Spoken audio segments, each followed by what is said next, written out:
success.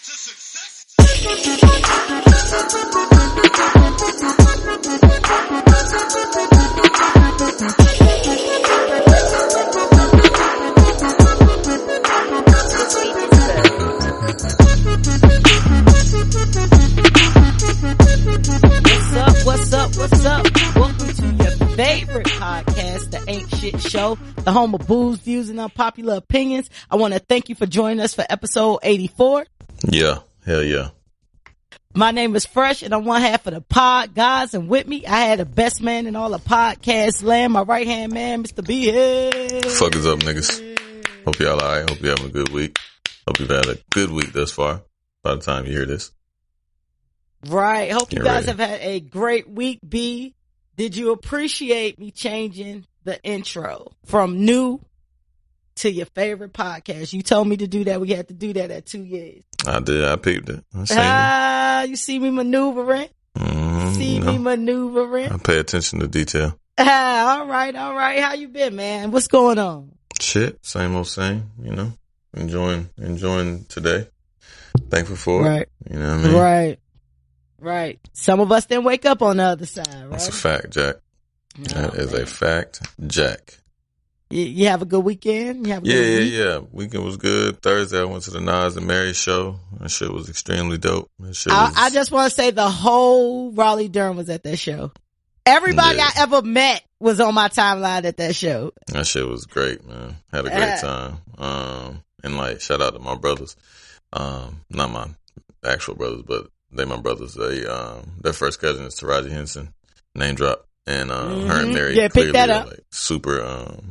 They're like really good friends, so she ended up giving us some free tickets and shit, second row shit, which was a little overrated. Free VIP. My ears was ringing like a motherfucker for like goddamn. Was your 2 neck days. hurting? But your neck hurting? It was dope, man. It was fucking awesome. Mary can't sing worth a fuck, but she has great music, so. Yeah, it's just nostalgia. And I did like mad shit that like a lot of B-sides, and it was funny because we were talking about that shit earlier. Like he should do a B-sides concert because Nas got mad like fan shit. You know what I mean? It's just he got a crazy amount of fucking music, and especially for my era and shit when I was coming up. And then he did like like 3 or 4 joints that was fucking B-sides that I rapped like uncontrollably. It was dope. Nice. And shout out to Inga, my fucking sister-in-law, I guess. I don't know. Okay. Shout out to her. It's her birthday today, and she was with us and shit. And because my old lady couldn't make it, but she got like this video like she was recording over her shoulder and shit, and like it was me, my brother, and his brother and shit, and it was crazy, man. We were just out there having a fucking good time, like acting like fucking 15-year-old little boys and shit. Shit was dope. Happy birthday, Inga. Yeah, for sure. I was asking you, did your neck hurt from being so close? Nah, I mean, it was like, it wasn't like I was looking up, you know what I'm saying? Oh, okay. Like I was kind of looking straight, but nah, it was, my ears fucking hurt because like that shit loud as fuck. I'm cool on all that, like super duper loud music. I'm old as fuck. So, I got big ass ears, so them shits go like all the decibels. So yeah, it was my neck ain't hurt, but my ears was ringing like a bitch. Where was it? I lost it, huh? Where was it? Greensboro? No, it was in Raleigh. Where in Raleigh? PNC? Walnut Creek. Oh, okay. Okay, got you. Cause like some places you go to, not necessarily amphitheaters, but, like different places, like they stages be super high. So if you got like super close seats and shit like on the floor, I've been at times where you gotta look up, and that's not enjoyable. Well, I'm actually 5'5". Ooh, yeah, money. Yeah, average height for a woman. Look it up. All right. I don't know about that. But yeah, but either way, you're not taller than the other day. They was like, Jesus Christ, you're the fucking either like 7 feet or she's like 4'9". I was like, it's a combination. Well, yeah, I'm not 6'4". I'm like a foot shorter than you. So yeah, that's how the pictures are going to look. So tell whoever said that, suck a dick, directly from me. But yeah, okay. I'm average height for a woman. I'm good out here. I think 5'7" is average height. No, it's not, but you can look it up. I've looked it up because I've had to say this. So, gotcha. I I had to look this up. But the thing about it is, the funny thing about it is, I never feel short because everybody I'm around the same height as me. You know what I mean? Until it's somebody like above average height, because most niggas ain't 6 feet. You know what I mean? Like you 6'4", 6'5" and shit. So, you know, y'all tall motherfuckers, cause this tall chick, at my job or whatever. And, she was like, she had her flats on or whatever. And she was like, dang, I'm still taller than you. I was like, yeah, you're also a 6 foot tall woman. Like, that's just not every day. Like, you just like, you're an aberration in the genetic codes. Right. And she a white girl. You know what I'm saying? Yeah. 6 foot tall white girl, man. They love her in there too, cause she's 6 foot and blonde. And, the dudes in there like, you know, and the things that they like, you know what I mean? You know, and they vision of beauty. Like she like the shit up in that joint. Like, oh, she's so like that. She cool people though. Shout out to the tall people. Shout out to the short people. But yeah, how tall your wife? 5'9", 5'10", something like that. Oh yeah, your wife tall for a woman too. Like she could play basketball. Did she play basketball? Nah. Oh. She don't do sports. No. Really? She don't do nothing with that height? Damn. Be beautiful. What did, I know that's right. Yeah, you better. What did she do growing up? Like, was she a cheerleader? Was she, what was her she thing? didn't do no athletics shit, I don't believe. Okay. Academic? Yeah, or she was just one of the people like, I went to school and I left. Like, yeah. none of that extra shit. I don't know. You gotta ask her. I can't. She ain't do no sports. I don't know what other clubs and shit she did, but she ain't play sports. Did you do sports? Like on your school team? I played ball and shit, of course. Okay. I know you play like, you know, outside of school and shit. I ain't know if you actually played in like junior high school, all that shit. Yep. Man, when I was coming up, when I was playing basketball, point guard, shooting guard. Yeah. Check me out. Did you play I was a senior high. I was over sports by the time I got to college. I played, all through middle school, all through high school, softball, volleyball, and basketball. I only wanted to play basketball. My coach made me play the other shit, or else I was gonna have to run track, and I'm not a runner. Like, I hate that shit with a passion. Like, I was like, I used to run track. I was a sprinter. I couldn't that long distance shit was the fucking worst. Everything over like 200, I was like, nah, I'm straight. Yeah, man. I can't just run. Like, I can run with the goal. Like, I can run up and down a court. Like, you know what I mean? Like, and then like, you know, when you're a track person, you know, like, you just go out there and you run every single day. Yeah. Like, that's your practice. You just run. Shaped like a motherfucker though. No, they do. Hey, listen, I know some track stars with some great legs. Shout out to y'all. You know, y'all.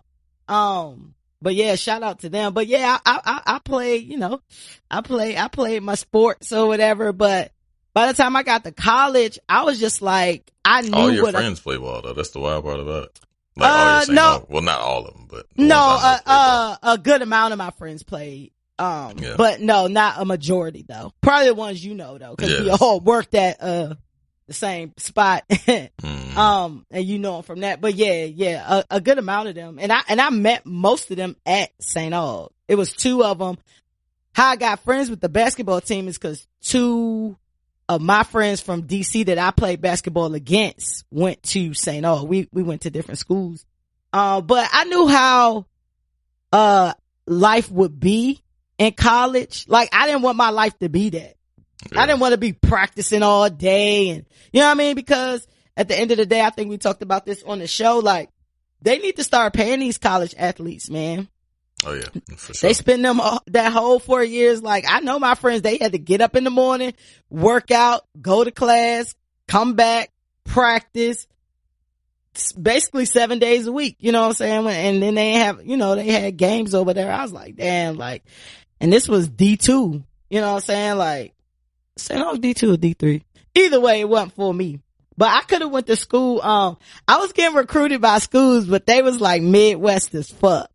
Oh yeah. It was like University of Upper Iowa and shit like that, where I literally would have been the only black face. You wouldn't have had no student loans though. True, but my life would be so different, and I like my life. Yeah, if my heart was in it. Yeah. My heart if wasn't your in it. heart wasn't in it, why don't you tell me so? And look, at the end of the day, Who's like singing I that? didn't, Now see, you took me off track. Sorry. And now we gotta look it up. If your heart isn't in it, why won't you tell me so? Why won't you tell me so? That shit was fire. Look, I'm putting it, if your heart isn't in. All right, here you go, right here. Let's see. Why don't you Atlantic Star. Shout out to Atlantic Star. Sure. Jerry Curl, everything. That's hard. Atlantic Star had some bops. We get on some crazy tangents. Well, yeah, Atlantic Star did have some bops. That if your parents didn't play Atlantic Star, I don't know what black household you grew up in.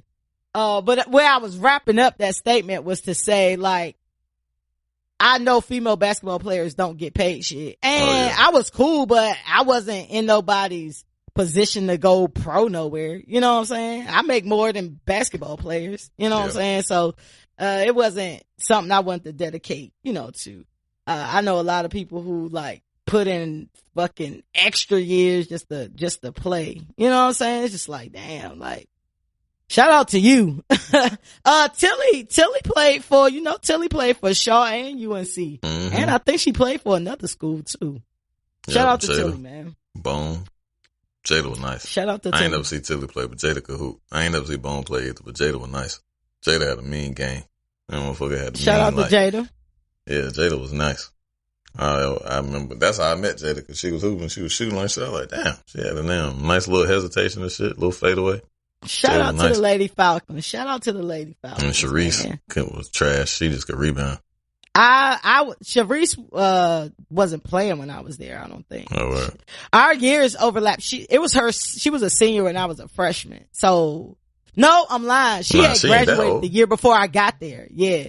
She graduated the year before I got there, but she was always on campus. That's how I knew her. Oh, okay. But she wasn't there, yeah. So actually, I've never seen Sharice play basketball, which makes it she funny. had the worst fucking, AKA. Dime Beast is so trash. I hope you heard this, because that shit is garbage. And I've told you that, and I'm not talking about you back, but Dime Beast is fucking trash. Just want to put that out there. Shout out to Dime Beast. Follow on Instagram. It's my nigga. But you're fucking, that shit is trash. Hey, that's fucked up. I ain't gonna give you a shout out and fucking, that's a nigga for you. That's our relationship. We always had that relationship. We always talk shit to each other. Nah, I think that's Sharice's relationship with pretty much that's everybody. I think that's Sharice. That's a fucking fact. I haven't talked to Sharice in years. In years. Like, and a lot of people I know haven't. Like, she's around, but she's not around. So, I don't know what be going on. My plans is to go to homecoming this year. So I'll probably see her there. She'll be selling something for sure. Yeah, for sure.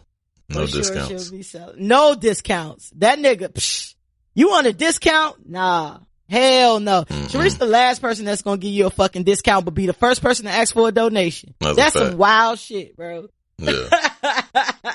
Damn. Right. Well, all right. On that note, right. What else you got? The other tangent while we on sports, I started kickboxing. Oh wow. Yeah, I needed something to switch up. You know what I'm saying? Like, I was going to the gym, when you get into that, I don't know if you get into that, but a lot of people get into that plateau where you doing like the same exercises and shit like that, and you going, but you're not seeing results. You're like, I'm in this bitch, what's going on? You know what I'm saying? So I needed to find something to switch it up. So I've been twice. They hit you with buy the introductory classes for the low, and then they try to do the timeshare thing on you. Oh yeah, that's a fact. Right. So I bought 5 classes for like $40 or something like that. And, so you get in there and then they like, after you finish, like the first class was like an orientation. So they take you through, show you around everything. Then, they teach you like the basic shit. So when you go to the real class, you know what an uppercut is, you know what a roundhouse is, you know what all these shit is, right? So I'm like, I'm fucking with this. Like, I like it. You know what I'm saying? Like, it was different. It's a way you can, take out some aggression if you need to, you know what I'm saying? And it's quick. It's different where you don't feel like it don't feel like exercise. You know how you be on the fucking I don't know, you might be doing some cardio or some shit and you on that shit for 20 minutes or 30 minutes. It feel like a year. I don't do that. I can't. You don't do no cardio? I got ADD terribly and I just get off. That's why when I exercise, I go outside. Cause if you walk half a mile away from your house, you're going to walk back. It's like, it's I'm just get off the treadmill.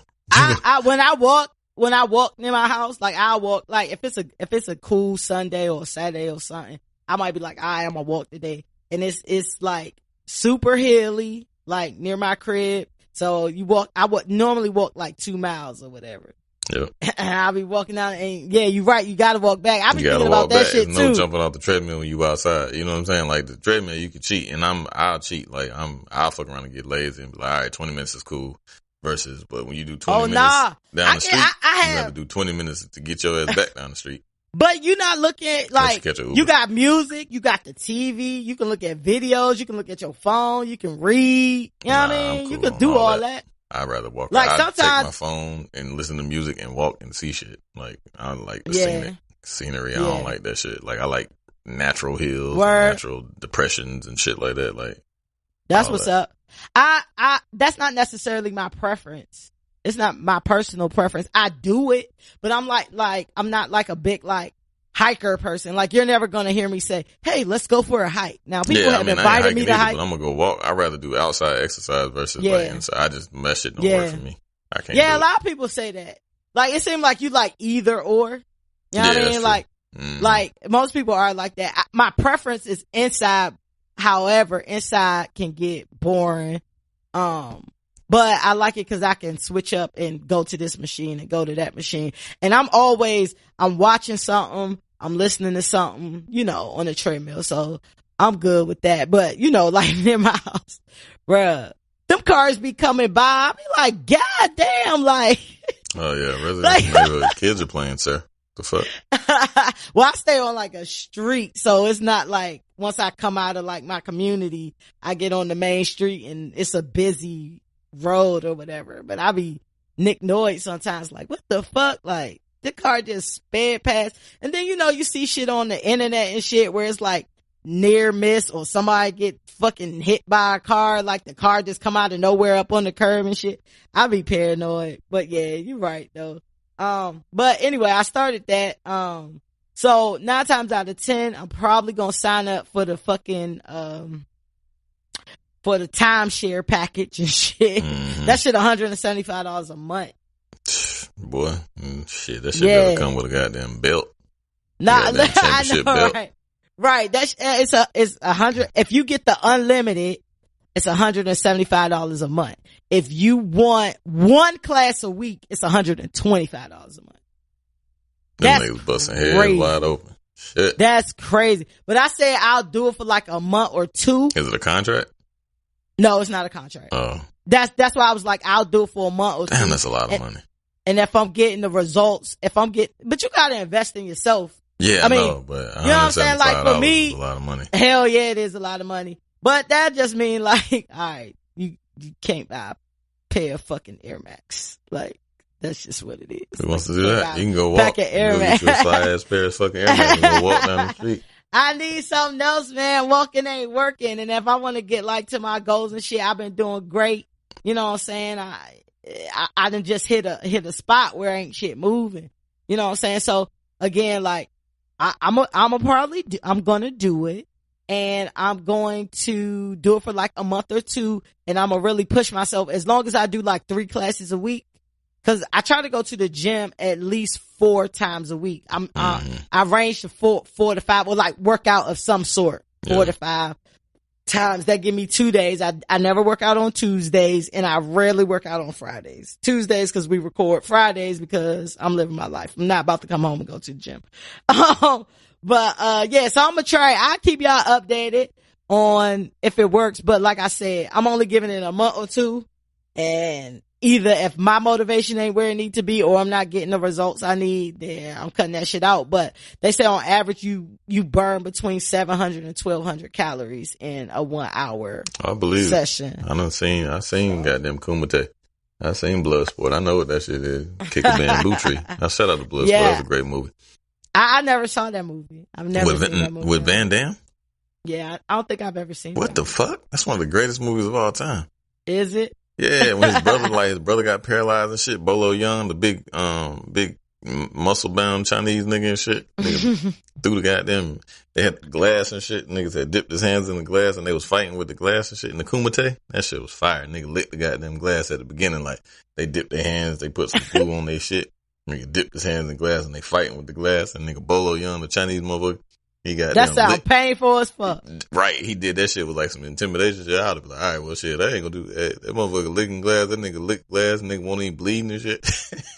Shout out to the fucking, that was a dope movie. It's a nigga, it's one of my Chinese homeboys. I call the nigga Bolo Young cause he big as fuck and like he Chinese as hell. I seen that nigga at the gym today, that motherfucker like huge, biggest Asian nigga you ever seen in your life. Like nigga, you are not supposed to be this big. You are an Asian man. Like, you are Asian. Sir, you were fucking. Hey, you are an anomaly. Yeah, like goddamn, you fucking genetic freak. I was like, you on that juice? Ain't no fucking way your fucking back is that goddamn big and you Asian. It's impossible. Y'all niggas are small frame. Hey, yo, I saw the most fucked up meme the other day that was just like, it must suck to break up with somebody in China because you see their face everywhere. That's fucked up. That's fucked up. That's really fucked up. But it's funny you say that because it was a study that was online. So like when you're not around a certain demographic of people, like say Asians or Chinese people or Japanese or whatever, or even black people. Like, so white people think that all black people look the same, like in Iowa, cause they don't be around black people. And then like how we kind of see the similarities in white people. Like, you know, you spend the majority of the time around black people. So you see the variations and the differences and, you know what I mean? The uniqueness of each person. But like I forgot what the fuck I read that shit on. I think it was like on Time or some shit, but like that's the reason people like associate like groups of people by looking the same. I mean, granted, obviously Asians all kind of they got the same skin. I feel like Asians winning that. Yeah, that's true. Yeah, that's true. Yeah, Asians kind of winning that. Like, cause they got the black hair and they got the fucking, you know, like it's like 4 Asian faces you can skin. choose from. Yeah. Like you either got but you can tell in like Korean, like you can tell in the differences. Like I know a bunch of Asians and shit, so like I can tell Koreans versus Chinese. Like you can tell in Japanese, like in the way their eyes, obviously they're all like slanted and ovaled or whatever, but it's a variation between. Yeah. No, like Chinese people all look the same. Faces are flatter in Korea. They have like flat faces and bigger eyes. Yeah. Still slanted. They got that bigger. Kim Jong-un face. Yeah, for sure. So, and then like Chinese are like, they're more slanted and they got kind of like rounder heads and shit. You know what I'm saying? But I think like the flyest ones are like from Tokyo. Yeah, that's like New York. Yeah, they be lit, bro. Like, they be having the like hair dyed, fly ass clothes, like all that shit. New York. Yeah, man. Yeah, but that shit crazy because like, I told you the company that I work for is 90% white male. Mm-hmm. And like no bullshit, like I go out into like the field offices and shit and I'll be like, fuck, like, have I met you before? Like the worst thing to me is introducing myself to somebody and they go, we've met before. Like from a work standpoint. Like I don't care about that happening like in real life for real. Like, but in a work thing it's like, damn, like, so I be kind of waiting. But I just was like, damn, because like no shade, like a lot of them look the same. Like white man, middle age, bald, bald at the top. You know what I mean? Like they either like fat or super skinny. You know what I'm saying? And of course, you know, they don't shave their heads. You know, like white us. Folks don't do this shit, man. It'd be wild though. Like, and I was like, do they be thinking the same thing about us? But you could probably count on, I promise you it's probably less than, I'm gonna give it a stretch. It's probably less than 40 black people that work at my entire company. And probably 20 of them are in, our headquarters office where I work. Mm. And that's it. Like, I'm like, fuck. Like, that shit sucks. That it is, but you know, they do look the same. They do look the same to us. But you know, I think we look different, but I can see why they might think we look the same. Yeah, that's why. It's like the association when when you ain't around a certain demographic of people, you like just lump them in like your eyes do and your brain does automatically. The brain is a wild thing, but yeah, that's kind of where that stems from. Yeah. What you been listening to? I know we was talking about music. Oh man, recently. It's been so much music. I haven't really talked about it in the past few episodes, but there's been a lot of great music, as it always is, and a whole bunch of it. That shit is fucking annoying. Yeah. You can't really sit with shit, man. Love shit, but Freddie Gibbs put out a dope project several weeks ago now. I really like that. Big Crit dropped some shit about 2 or 3 weeks ago. That shit is retarded. I gotta listen to Big Crit. I like it for Crit because he like got out his own way, so to speak, meaning that he didn't do all the production like he normally does. So like it allowed him some creativity, like, and he said he got that from Cole, because Cole said he like, once he started diversifying his portfolio, I guess, if you will, in terms of his production and his music, like he felt like he was more of a complete artist versus like when you make the beat, like you make the beat, it's like you're not allowing your creativity to run wild because you're making the beat, you got the song, like you got the video. So like everything is already constructed versus hearing the beat and just getting that natural vibe. You know what I'm saying? So I think, what's brother name? Turn the Lights On, nigga. What's that nigga name? Turn the Lights On? Nah, Turn the Lights On. What's that nigga name? The dark skinned nigga, Rico. Rico Love? Rico Love, executive producer. Oh yeah, that is his little handle and shit. Yeah, he turned the lights on and shit. So it's a really dope project. I enjoyed that. YB and Corday, the little nigga. Yes. Little and he from 21-year-old. Suitland. Shout out to him. Yeah, that nigga from dope. the DMV area. Yeah, he from Raleigh too. He was born in Raleigh. He grew up in Suitland, Maryland. You said what? He grew up in Suitland, Maryland, though. He was raised in Suitland, Maryland. Yeah, he was born in Raleigh, though. But because my homeboy only reason I knew that before even the interview on the Breakfast Club, because my homeboy, and his dad are first cousins and shit, and he posted them like, yeah, it's my little cousin and shit. I was like, damn. He was like, yeah. And I was like, I had no idea. But yeah, he reminded me of like Chance and Cole, like a good, like, it's wild. Bro, that's what I was going to say. He reminds me of young Cole. And Chance, I think too. He got a lot of Chance in him too. But, and it's funny because I'm thinking like, damn, like, and I think I heard, I don't know if somebody else said this shit, but it was like, you know, at this point, Cole, Drake, Kendrick, like all these niggas is like, you know, around about our age or younger at this point, but them niggas have been in the game for 10 and 12 years, you know what I'm saying? So they're like OGs to these new kids and shit. So that influence, like, you know, cause like Wayne had a large influence on a lot of motherfuckers and shit, like, you know, the past maybe 6 or 7 years, maybe 8. But now, like, it's a new wave, and, you know, it's the Kendricks, the Coles, the fucking Drakes, the Big Seans and shit that now are the OGs in terms of, like, their longevity, and now that you see their marks being made, or their fingerprints, I guess, left on the game as far as, like, the new kids. And I think YB and Corday is that. And when I was listening to him, I was like, man, smart niggas is always gonna make the best music. You know what I'm saying? Like, it's just, like, not necessarily, like, backpack niggas. Smart artists. Yeah. Because I feel like you can be smart and be a rapper and just rappity rap to rap to rap and like, not make good music. That have been out, like, historically, they're all intelligent. You know what I'm saying? Like, all of them. Like, all the niggas is intelligent. No all matter the where top they're guys, from. Like, no matter where they're from, their intelligence, like, reigns through. You know what I'm saying? Like, the dumb niggas and shit, that shit filters out. That shit is, you know, water under the bridge after a while. But, like, the cream always rises to the top, and, like, the common denominator is intelligence. You know what I'm saying? Like, you can just listen to, like Ross and, you know what I mean? Like, just the people that, like, are naturally talented and then also wordsmith and able to put together shit, like, to the point where they have good interviews. Whenever you hear them speak, it's relatively on point. You know what I mean? Like, it's usually the smart motherfuckers, and that rings true with YB and Corday, because I heard his album before the Breakfast Club interview. Like, I heard like 4 or 5 joints, and I was really impressed.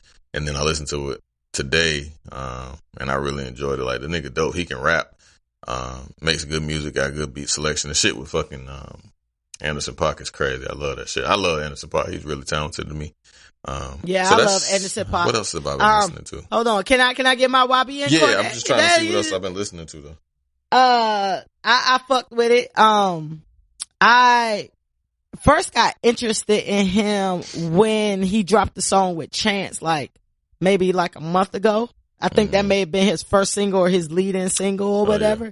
I didn't know a lot. All I knew about like the YBN shit, like the only thing I knew about it was that little fucking rapper boy that was fucking with Black China. Like that's all I knew about that particular crew or however that crew came about.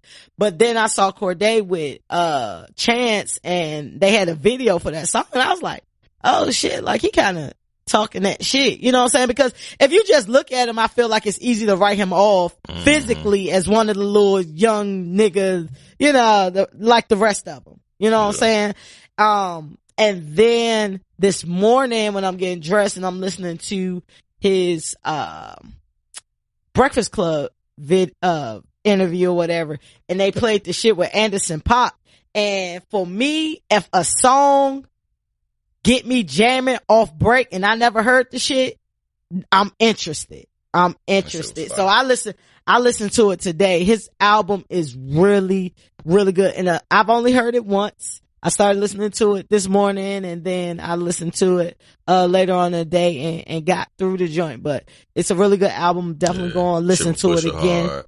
All the features are spot on. Like I all the features are really good, and that's a respect thing feature too. Placement is an art.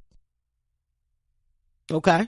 You know what I mean? Like you just, like, not only getting the right feature, but placing it right, you know, as far as sequencing on the album, like, that speaks to an art, you know what I mean? Like, just knowing the right feature and shit, and that one was good, especially the shit with, Anderson .Paak is fucking crazy. I love, like, a good back and forth, like, harking back to, that like, was great. Jaden I Styles love that. And shit. That shit was dope. That was shout good. Shout out to Jaden Styles for being the masters of doing that. But yeah, that shit was incredibly dope, man. I was thoroughly impressed. What you think about, what was your final thoughts on that Gold Roses with Ross and Oh, that shit hard as fuck. You already know. I can't wait for the album. Shout out I can't wait till the fucking 9th. Interested, he's supposed to they said he got a fucking song with Wayne. It's Maybach Music 6 with Wayne and Push, and he didn't tell either one the opposite person was gonna be on the song. And on Ebro, he was saying that he was like, it's not necessarily been cleared. Like, one person's verses hasn't been cleared yet. So he did that to try to bridge the gap. So, he said we just got to wait until the 9th, which is, he clearly already has to, if he had to turn his album in. But this digital shit, you can put that shit, the dope thing about digital is, you can make changes the day before, like, or, you know what I mean? Like right before. So, who knows? I'm interested to see that because I always love a good Maybach Music song. Those have all been historically been pretty dope. So if you can get Wayne and Push on them shits will be dope. I always look forward to Ross albums as long as Ross is in his bag with that classic Ross shit. I love it, but I got a hot take. I think after all of these years, I'm starting to get bored with Drake. With Drake?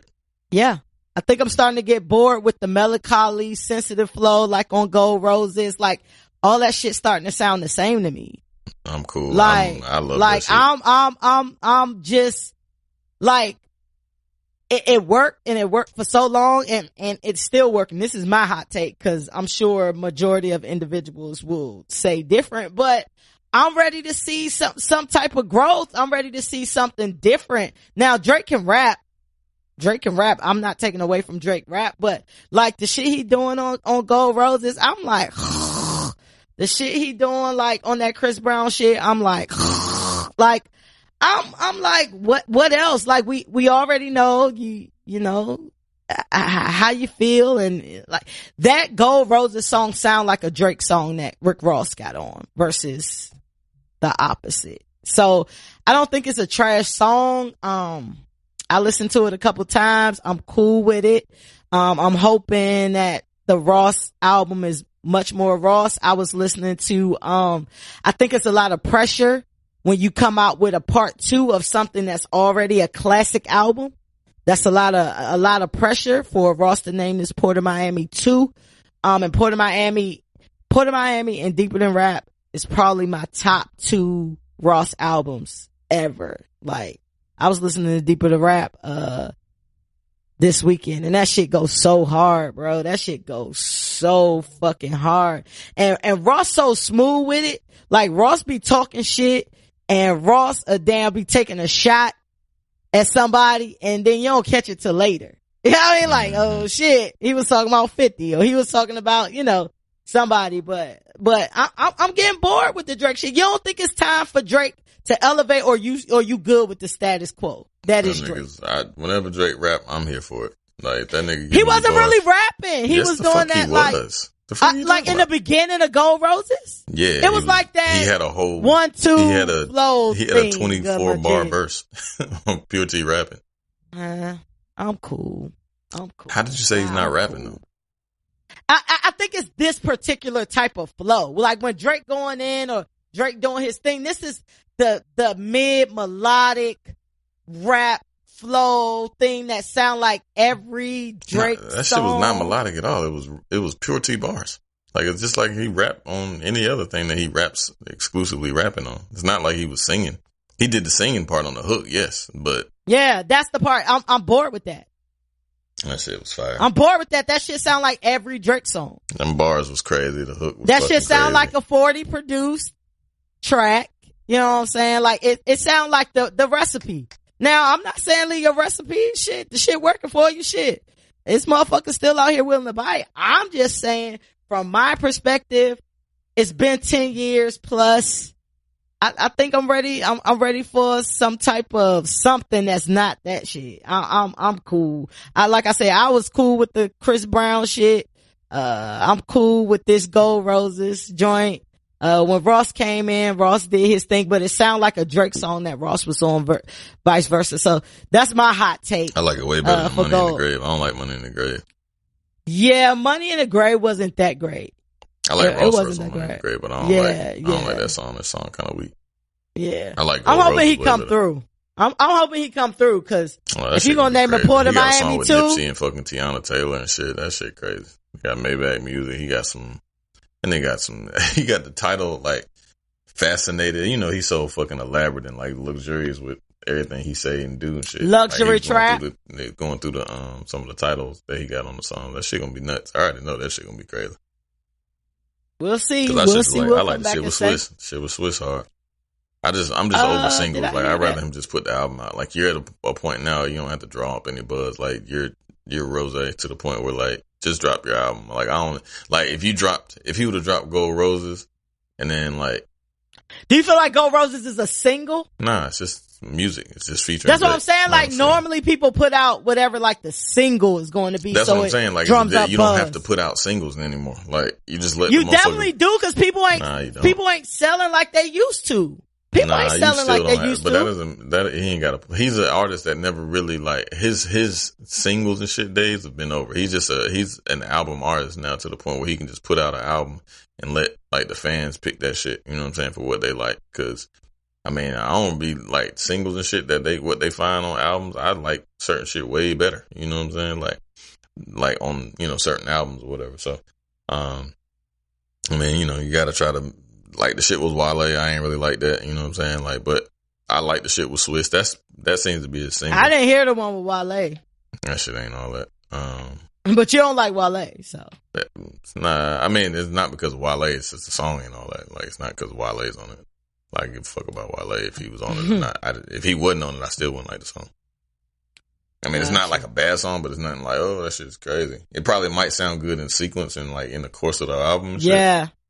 Yeah. That was one thing I think that Cardi did well, and the reason I bring up Cardi is because, like, her album is still, like, on the charts or some shit. I saw that the other day, like, Privacy is still, like, top 10 on the charts or something like that. So, which is crazy, but sequencing play a big difference, because I heard, like, certain songs, I was like, but then when I heard the album in totality, I was like, oh, this shit go. Like, she got it. Like, she got it. But so it was definitely a sequencing thing. And I don't think people understand how important sequencing is. I've still been playing Lizzo. I've probably been playing Lizzo for the past month. That's like my morning shit. Like, get me up, get me energized. Like, I'm about to take on the day type music. I think she make like just energetic, like good music where, you talk to yourself in the mirror like, I'm about to go fuck this shit up. You know what I mean? Like, get yourself ready to go in here and smile for these white people. Like, let's go in here and do this shit. And her album is very well sequenced. I feel like the way that goes. Heard it. It was the shit I did. You had to hear you say a white player all the time. Yeah, but I don't be listening to that shit. That shit too loud. Yeah, but it's very well sequenced. It's very well sequenced. Did you see them motherfucking biblical ass crickets that was in Las Vegas this weekend? Mm-hmm. Yeah, that shit was crazy. Was that shit crazy? Yeah, that shit was wild. Bruh, like, I'm like, okay, like. That shit happened to me in Baltimore. It was fucking locusts and shit. I remember one time I went to Baltimore, they had like a locust fucking outbreak or attack or whatever the fuck you want to call it. That shit was like fucking big ass goddamn grasshoppers every fucking where on the side of the street. Like, them shits were in droves and droves. That shit was like, we had came up there right at, like, after them shits was died off. You know what I'm saying? Like, it was a crazy ass locust attack. That shit was crazy. Yo, now, like, that shit is biblical. That shit, that's in Exodus, right? That's when they say the world about to end. Yeah. I can't quote the books because I'm not in it like that. But, yeah, that's definitely some shit where when I saw the shit, I was like, yo, this is on some end of the world biblical shit, like right here. And like, is this the sign of, I just feel like a lot what's going on is like the sign of the last days. Like, everything that's going on in the world, like, shit is fucking crazy. And I got some shit for us to talk about later in Free Smoke, but I'm just like, yo, like, we got the Antichrist as the fucking president. It's fucking, the weather is crazy. Motherfucking all types of random, odd fucking killings and shit. Like, it's weird. It's eerie. And it gives me like anxiety a little bit. So I try not to think of the world in its totality because it's too much. Like, it's too much. And I'm looking at, like, it was so, for y'all who don't know, like, it was so many grasshoppers, crickets, locusts, I don't know what the fuck you call them joints, to the point where they were coming up on the National Weather Service radar in Las Vegas. Like, if y'all saw the videos on social media or whatever, they were coming like through the sky like rain and shit. Like, where they issue like a driver's warning that is dense and you can't see in areas, and the wind gust is like 30 to 40 and it's just grasshoppers. Yep. That shit is crazy. Yeah, that's how that shit, that locust attack, that's in the Exodus, like, that's signs of the time that shit, like, it's a locust attack, and then like you can't tell the difference in the seasons, and then it's like fire, all this other like. Oh yeah, we there then. We there. You can't close. Tell the seasons. Yeah, for sure. That's crazy. But real quick, I wanted to give a Brown and Proud, shout out to 5-year-old Jaden Espinoza. His name sounds Hispanic. Him and his family look super black, but who knows what's going on. You got some nigga in him with a name like Jaden. Ain't no Mexican name Jaden. LJ Dan. So the little boy, 5 years old, saved 13 people from a fire. And got them out the house. He woke up and smelled smoke. And then he went through the alarms didn't go off or anything. And he was running through the house telling everybody to wake up, get out the house is on fire. Not he told like one person, then went outside and let them do it. Like, he going through the house telling everybody they need to get up, get out the house. It's a fire. And from the reports, they say if Jaden would have waited 2 more minutes or had a different reaction in 2 minutes, everybody in the house would have been dead. And the cutest thing, the smartest thing, the blackest thing is where they asked him, how did he know to do that?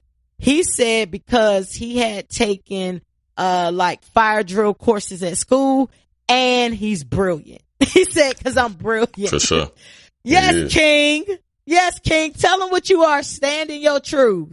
Yeah. I love that. He 5 years old. He said, and I'm brilliant. Yes. Tell him. So shout out to Jaden, man. You saved 13 people's lives, man. Like, that's a fact. Shout out to including 6 children. How many motherfuckers stay in the house? Goddamn. Yeah. It seemed like that type. He might be Mexican. It's probably a 1-bedroom. That's right. Shout out to the Mexicans being smart and fucking everybody living together and them niggas stacking that fucking cheese. Fucking geniuses. He is a genius. You're right. He is. His 14 house people in a 2-bedroom house.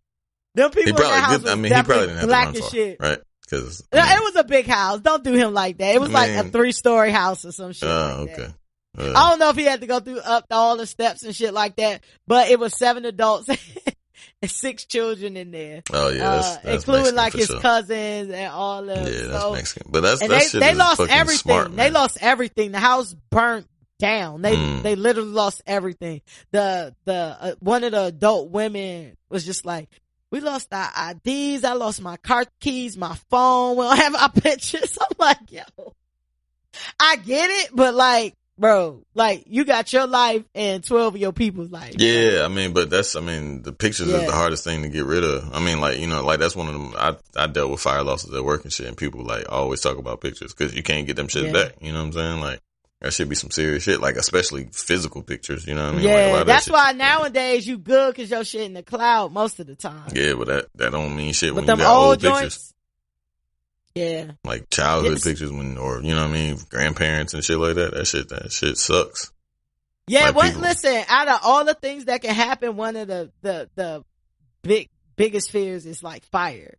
You know what I'm saying? Like, oh, trust me. Like it's shit you can't get back. You know what I mean? Like anything else, like you can recover, but fire, like that's done. You can't get it back. You can't. I mean, you can get certain shit back, but like memories and shit, like which pictures are, you can't get that back. shit back. You can't get your pictures back. Yeah, that's what I'm saying. Memories you can't get, like mementos and shit you can't get back. Like pictures, clothes and shit, like all that shit is replaceable.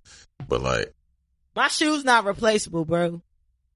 Like, if you got enough coverage, you can get money to get them replaced. Yeah, but then I'm gonna have to pay fucking $800 for something I paid retail for because it ain't coming back out. Versus like say a picture of your bro. granddaddy. My shoes is my number one thing. Like in my crib, the picture of your dad or your dad holding. Nah, my mom, somebody else got them pictures. Somebody else got copies. If that happened back in the day when you got, God forbid, that would be the most devastating. I said for me in my house, in my personal crib. Like we've already had this conversation in my family and my mom will be looking at all of us crazy because we say the same thing like, yo, like my sneaker collection gone. Like my mom like, yo, you can get more sneakers. They just sneakers. Like, nah, some shit I got you can't get. It's a collection. Like I need my shit. And if I am to get it, I'm going to pay like fucking $800 for it, which I'm not about to pay. So like, nah, like for me, but like, all the good shit, like the real good shit, was at my grandma's house, and now it's at my mom's house. Rest in peace to my grandma. She's actually been gone for 4 years, this month. Miss her to death. Miss you, grandma. Rip grandma. Yeah, man. But yeah, man, that's my personal fear, bro. Like, that's my personal fear. Like, of course, everybody gotta get out safe and all that, but as far as things are concerned, I'm like, fuck. And then like I rent, so I have like renter's insurance and shit. Yeah, that shit so like $10,000. You might want to increase your policy. Nah, my shit 30. Oh, okay. Yeah, my shit 30. Just because of my sneaker collection. I'm like, nah, I need X amount of coverage. Like, cause they basically ask you how much coverage you want. You can get the bare minimum just to say you have like renter's insurance and shit. I get more. More than 30? Hell yeah. I don't think I got more than 30,000 worth of shit. You got a couch, a TV, like beds, all that shit adds up. Yeah. Trust me, I do insurance. Get more than 30. And get more than the base limits on your fucking car if you like, cause that shit, if you hit somebody and fuck them up bad enough, God forbid, after the insurance, Atlanta already hit me over my head, so I just gotta take my chances. Atlanta, bro, like, let me tell you, I pay more, so my car is old. And I've been telling y'all my conundrum about buying a new car. My car 9 years old. So I've always had full coverage until I came to Atlanta and I switched my shit over. Bro, I pay more for liability in Atlanta than I paid for full coverage at any point in time in North Carolina. My shit high. Well, if you only got liability, only at least get like 100,000. Cause if you hit somebody, like you should get, I'm telling you, trust me. Yeah, I think whatever that's not basic. The base here is The base here is It's probably something like I think it's like 30, 60, 90. You should get 100, 200, 300. Trust me. I'm telling you, man, that shit get funky. Like, you hit somebody and they got them get injured for real, and that shit exceeds fucking your policy limits, they can come after you. Hey, that's what insurance is. It's a just in case. So we'll to figure it out as we go along. But I already pay out the ass for liability and I'm not getting no more. I need to look at my policy and see what I have. Cause I know I had like just the base. You should at least get However, comp. You should get comp and liability. Ain't that full coverage? No. What is no what such is thing full as coverage? full coverage. Let's put that shit to bed. All right, we ain't about to bore everybody with insurance talk, but give it to us high level. Like, I'm trying to help you, goddamn, insure your life because shit get funky. But you should at least have comp, which is like if you hit a deer or like get a hailstorm or some stupid shit like that. That shit that ain't no chargeable accident. You know what I mean? So, but collision. Yeah. Is, so you know. I learned the hard way that basically it ain't no point in even using your insurance if it's on your shit. You might as well just pay for that shit out of pocket. I learned that the hard way. Not necessarily, but. Bro, listen, none of my insurance, nothing that I've ever claimed on my insurance, the insurance company paid over $500 to fix it. And I had a $500 deductible. And just think about you paying that shit every month. Car insurance is a scam. It is. Pretty much. All it's a fucking scam. That's I why, don't think health insurance is a scam. I think car insurance is a scam. What's my boy name? Not Bill Bernie Gates. What's Sanders? the other? Warren Buffett. Oh, Warren Buffett is a piece of shit. I listen to a podcast. He's a piece of shit. Damn, what Warren Buffett do? Nah, he just like he scares the fuck out of people and tells them that like that you need insurance, and then goes and invests in insurance. Like, oh, well, yeah. So that's where all his money comes from. Is like he's saying how diversified and shit is. It's just in insurance companies. You know what I mean? Like life insurance and fucking property and casualty insurance. That's what he invests his money in. He just goes and buys companies and shit. I mean, and then every time he gets on fucking any platform, he's always like, "Oh, you need insurance. Make sure you have insurance and do." And then just hey, you can't be mad at him for being a businessman. I mean, I'm just saying, like he always like weak-minded. poses himself as like this fucking like you know what I mean, like this fucking well-to-do businessman, and like he's so diversified, but it's really just insurance. I don't really think to be completely honest. I don't think it's a lot of ethical billionaires. That's a fact. I really don't. You know what I mean? You got to get over on somebody in order to get $1 billion. You know what I'm saying? Not everybody. I'm just saying majority. You know what I'm saying? But yeah, man. I just want to say, thank you to everybody, for all the love that we got, for our 2-year anniversary. For sure. And, all the new followers and all the new people that subscribed and things like that. You know, marketing really does help, I guess.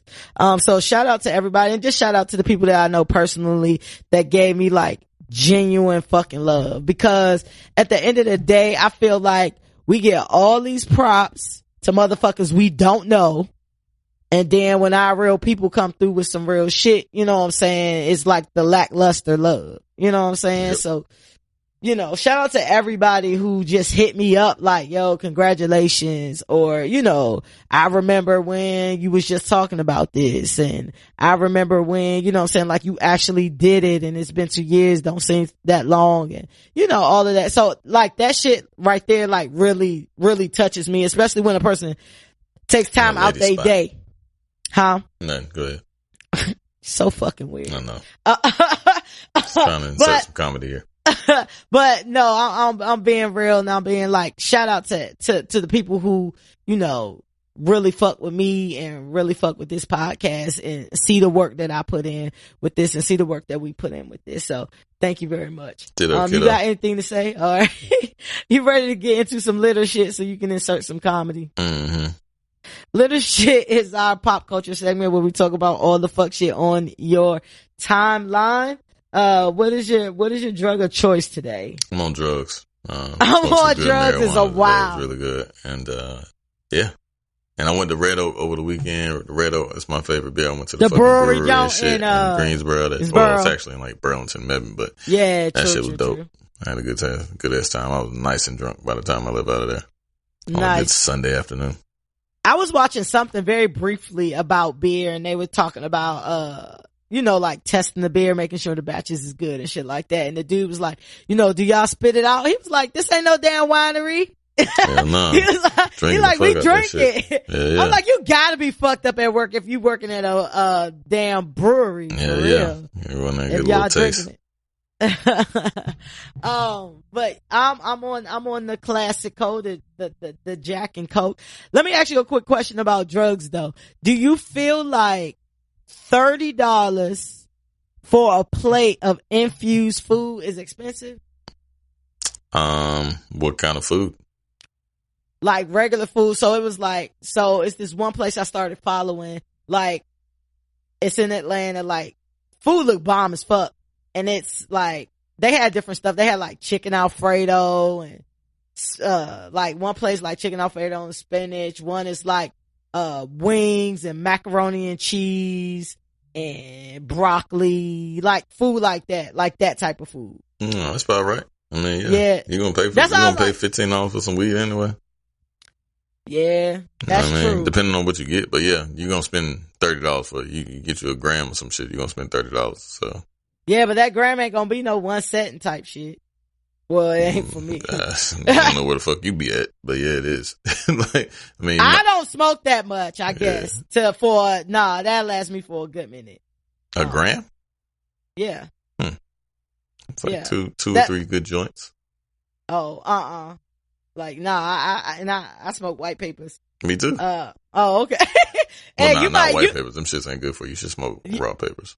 Yeah, that's what I'm saying. Joints, whatever. Gotcha. You know what I mean? I don't smoke. I don't normally smoke like blunts or anything like that unless, if I'm with people, blunts just burn slower. So I'll get with it then. But like if it's you fucking or it's Mr. like Cheeks. me and one other person, like I kind of prefer to do like white paper or whatever. Old school. Niggas don't even get the reference. Did you get the reference for that, Mr. Cheeks? Yeah. Okay. Renee, yeah. All right, just making sure. It's called Philly Blunts. So, Philly Blunts because you heard they from silly stunts. Whatever happened to Renee. It was always she to be died. continued. But it was all this. She got killed. And never continued. What? We was gonna be at her funeral? Renee's funeral? Maybe he went back to get the fucking nigga that killed that when he was on his way to John Jay. I saw the nigga that killed her. I was in my Jeep. That's one my of the Lex Coupe, my Beamer on my Benz. I hit that nigga with all my mans. That's my nigga. Hey, shout out to, I ain't gonna say her name like B Hill would. Like, shout out to this chick. Other people's names you said mad other people's name. I don't be saying people's name. Who name I said? You went in on Reese and fucking, But you had already said Reese's name. I say shit after you done already exposed niggas. I'll never be bringing up people's names first. But you done already said it. I'm not about to edit it out. So it's like whatever. However, shout out to this chick at Blue Cross. Anybody who know me that worked at Blue Cross know, but she used to be a like Mr. Cheeks groupie. Like, holy shit. It was bad. And this was like after the fame. Does it rhyme with Pam? What? No, her name does rhyme with Pam. I got it rhymes with, she said, so she was like, Carla. Her name rhymes with Carla. Yeah, bro, like, that's all she used to talk about, like, Mr. Cheeks. Like, I guess, like, she had, funny. You dumb as hell, bro. Like, listen, he used to, like, come to Raleigh and shit, like, to perform. This is after lights, camera, action. This is like 2009. This is when, this is like, what the fuck? Why the fuck? Bro, she used to be like, yeah, Cheeks. She used to call that nigga just Cheeks. Oh, just Cheeks. Cheeks. Like, yeah, she Cheeks just coming, knew him like that. And he going da-da-da-da-da. So, like, it's like this ongoing joke. Like, yo, where's such and such at? She probably out with Mr. Cheeks. Like, I guess you had to be there. Shit probably not even funny to y'all, but the people who know who I'm talking about is probably fucking cracking the fuck up because they know exactly who I'm talking about. If you listen to this podcast, shout out to you because I know you know I'm talking about you too. Moving along, bro. Pam. Shout out to Pam. Put your cups up. I don't know if you drinking water in addition to your fucking smoking good drugs. And your good drugs, but I'm on my Jizzac and my Kizzo. Drinking my two-step. Shout out to Cassidy. Put your cups up. Because, yo, we gotta get fucking Kodak Black on some motherfucking meds. So Kodak Black has been in jail since May on gun-related charges and has been previously arrested for alleged rape and assault of a woman. But, you know, like niggas in jail with time on their hands, he decided to release a freestyle this weekend. On Sunday, Kodak Black released a 2-part post on Instagram that's like a minute apiece, I guess, of, a phone call from jail between him and some other guy, one of his associates or whatever. In the second clip, Kodak Black drops a freestyle where he directly references, City Girls, Young Miami, who is currently expecting her second child with her boyfriend, from, 808 from Mafia Southside. That nigga look weird. 808 Mafia. For the 40 plus friends that we have.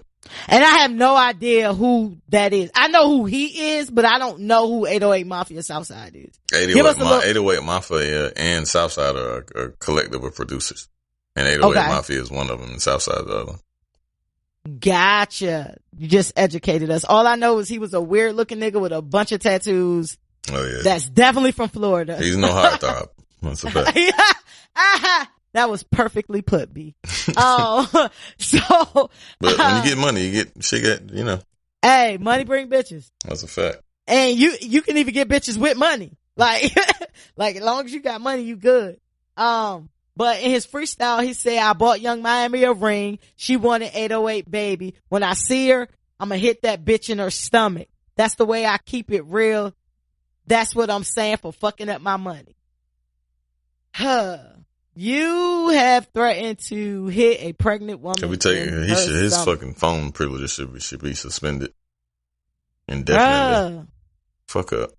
What? He's a shithead. I used to try to like him and shit, but he's just that's what I was about to ask you, because you used to try for Kodak. You used to try a little bit. He's a little shithead, man.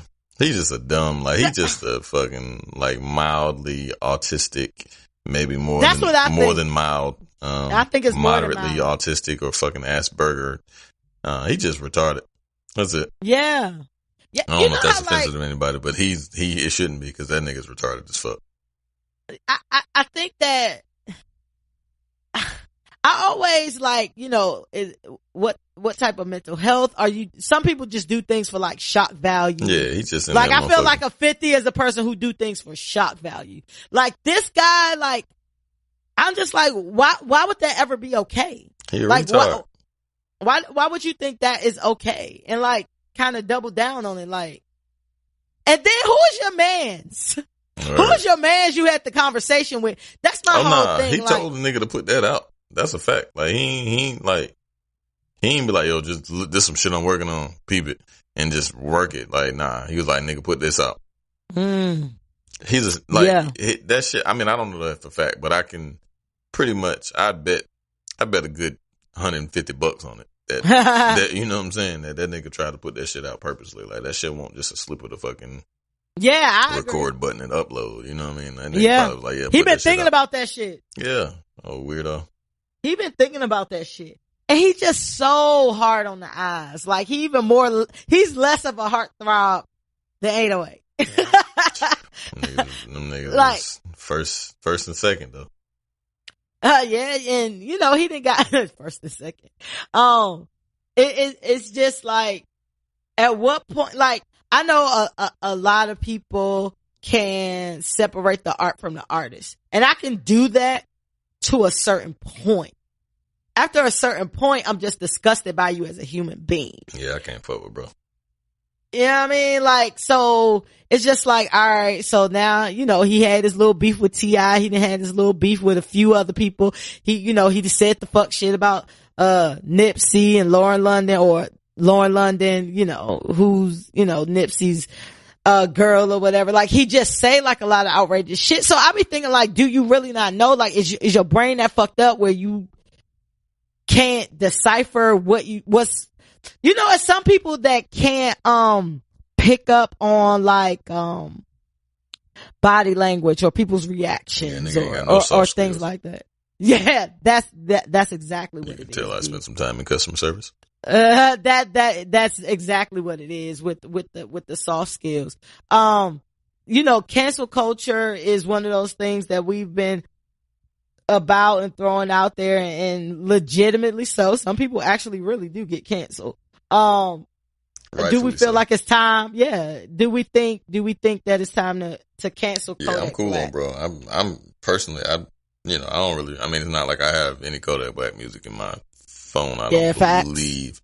Maybe it was the shit with him and French Montana, because that shit was jamming. But other than that, like, I mean, he ain't got shit. Staple in your collection. I'm cool on, bro. Like, if I don't ever hear from him again, I'm alright. Facts. We have Plies, I was thinking, Plies on the. Plies had on a motherfucking fedora and a basketball jersey. I just can't with you, Florida. Green Fear guys. No, them Fair guys were nice. That outfit didn't go as a whole. Like, everything should have been separate. Like individual pieces was great. I just didn't like the fedora. Like, I didn't like the jersey and the Fear guys. I didn't like that. I liked each piece individually, but that whole outfit was trash to me. I sent that to Tilly. I was like, what y'all niggas doing in Florida? She talking about, that's how niggas in Florida dress. I said, like a damn mess. What do we think as far as the future of Kodak Black? Like, what we think gonna happen? I mean, because he's in jail currently. He's in jail for fucking rape. So pretty sure he's gonna get sent up for that, and then he got some more shit with the pistols and shit. I mean, we don't have to worry about trying to cancel him. Damn, he gonna cancel himself. Yeah, I think that's pretty much an inevitable cause at this point. Oh man, Kodak Black threatening to hit a pregnant woman in her stomach is litter shit. I think we already know that one. That is shit, Kodak, and you look like shit, Kodak. You look like walking, talking shit. Like Kodak Bear. Them the ugly bears. You ever seen a Kodak bear? Pull up a Kodak bear. Look at it. Pull it up. It's like the dark. I think it's a Kodiak bear, but it'll work. Kodak. I'm sure. Google Kodak Did you mean bear? It is a Kodiak bear. Yeah. Nah, we ain't got to do that to Kodiak bears because they kind of cute for bears. Nah, that nigga ugly. They ain't ugly. I was thinking about another bear actually. So they kind of look like a grizzly. Yeah, bear. They are fucking grizzlies. That ain't maybe. What's the difference in a Kodiak and a grizzly? All right, never mind. Keep it moving. They last name. Kodiak bear versus grizzly. Now I got a fucking rabbit hole down. Now he gotta look it up while y'all listening to him look it up. I'll go to the next story while he get on his National Geographic shit. So Puff was spotted out with 22-year-old Lori Harvey. Puff's 49 years old. Lori Harvey is not only 22 years old and the daughter of Steve Harvey, but she's also the ex of Puff's son Justin, which adds a little bit more OMG to the story. Rumors have been circulating about these two for a while, but pictures came out in this past week of them dressed very similar in these stripes or whatever. Kodak looked like a sun bear. Sorry. That's what he looked like. I knew it was one of them motherfuckers. He looked like a sun bear. Go ahead. Sorry. Okay. So Kodak looks like a sun bear. Everybody get that down. Funny looking nigga. Oh, okay. That nigga look like a sun bear. Oh, funny looking nigga, man. That's what he looked like. Oh man. Like, okay. Change your name to Kodak. Somebody, a prison nigga, get that nigga a nickname. Call him Sun Bear. Yeah.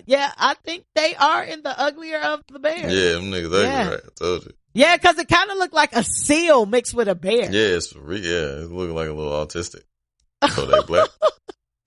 Oh, Kodak Bear. All right. Lori, Lori, I forgot where I was at with this story. Harvey. Yeah. So 49-year-old Puff will be 50 this year. Lori Harvey just turned the smooth 22 this year. Also, I said she is the ex of Justin. Is this cool or is this a major violation? Not only a father-son, but a bro code. Like, what do you feel about this whole situation? Lori Harvey is very attractive though for a little girl. Yeah, she is fine. I mean, that shit wild for Puff because like she could definitely be your daughter, clearly. Clearly. Yeah, I mean, but we don't know what they're doing. You know what I'm saying? Let's just like he got a revolt thing. Maybe she was there doing some correspondence work. Who knows? Dressed alike. Yeah, I mean, like they might have been doing correspondence. That was weird. Yeah, okay. Yeah, that shit was weird. Shoot your man some bells. Shoot your man some bells. Yeah, that shit was weird. Shoot your man some bells. But I mean, hey, they might have. I don't know what the fuck they had going on. He's like, weird. I'm trying for you. Yeah, that shit is weird. I mean, bros for hoes, like fuck that shit. I mean, if it was his girl, or if he was just hitting her, you know what I mean? Like it don't matter, man. Like that's your son. Like that's something your son hit. Like you'll fuck your. Of course, you're single in this scenario. You will fuck your son's girlfriend or just a bitch he done hit. Yeah. I mean, if I was able to, hell yeah. Man, niggas ain't shit. Yeah, I mean, shit. If she was like 30 or something, like I don't think if she couldn't be 22, but if I was like 15, maybe she was like 30, 31, I might put that dick on her. Oh man. I mean, just cause like chick, if he was just hitting her, yeah, and especially if he ain't give a fuck, like. Daddy, I don't give a fuck. You know what I'm saying? Like, fuck her. I got this other, like, I got mad hoes. Them niggas got hoes. You know what I'm saying? So. Alright, so But if it's his girl, then, nah, you gotta chill. But if they were in a relationship and she used to come to the crib and, like, go on vacation with y'all, that's kind of fucking creepy. But, like, she was just hitting, you know what I'm saying? Like, just kicking it and shit, and you just hit her? Nah, I wouldn't give a fuck. So let's put a slight spin on it. What if he wife her like he did Cassie? Like what if he wife her?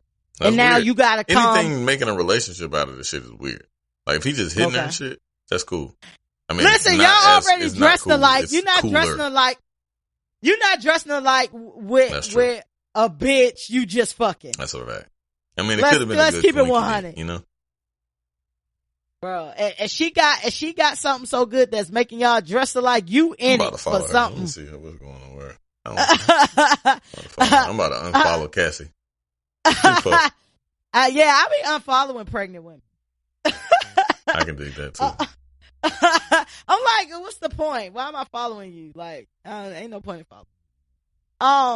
I think that I think Puff need to grow. Like, as a man, right?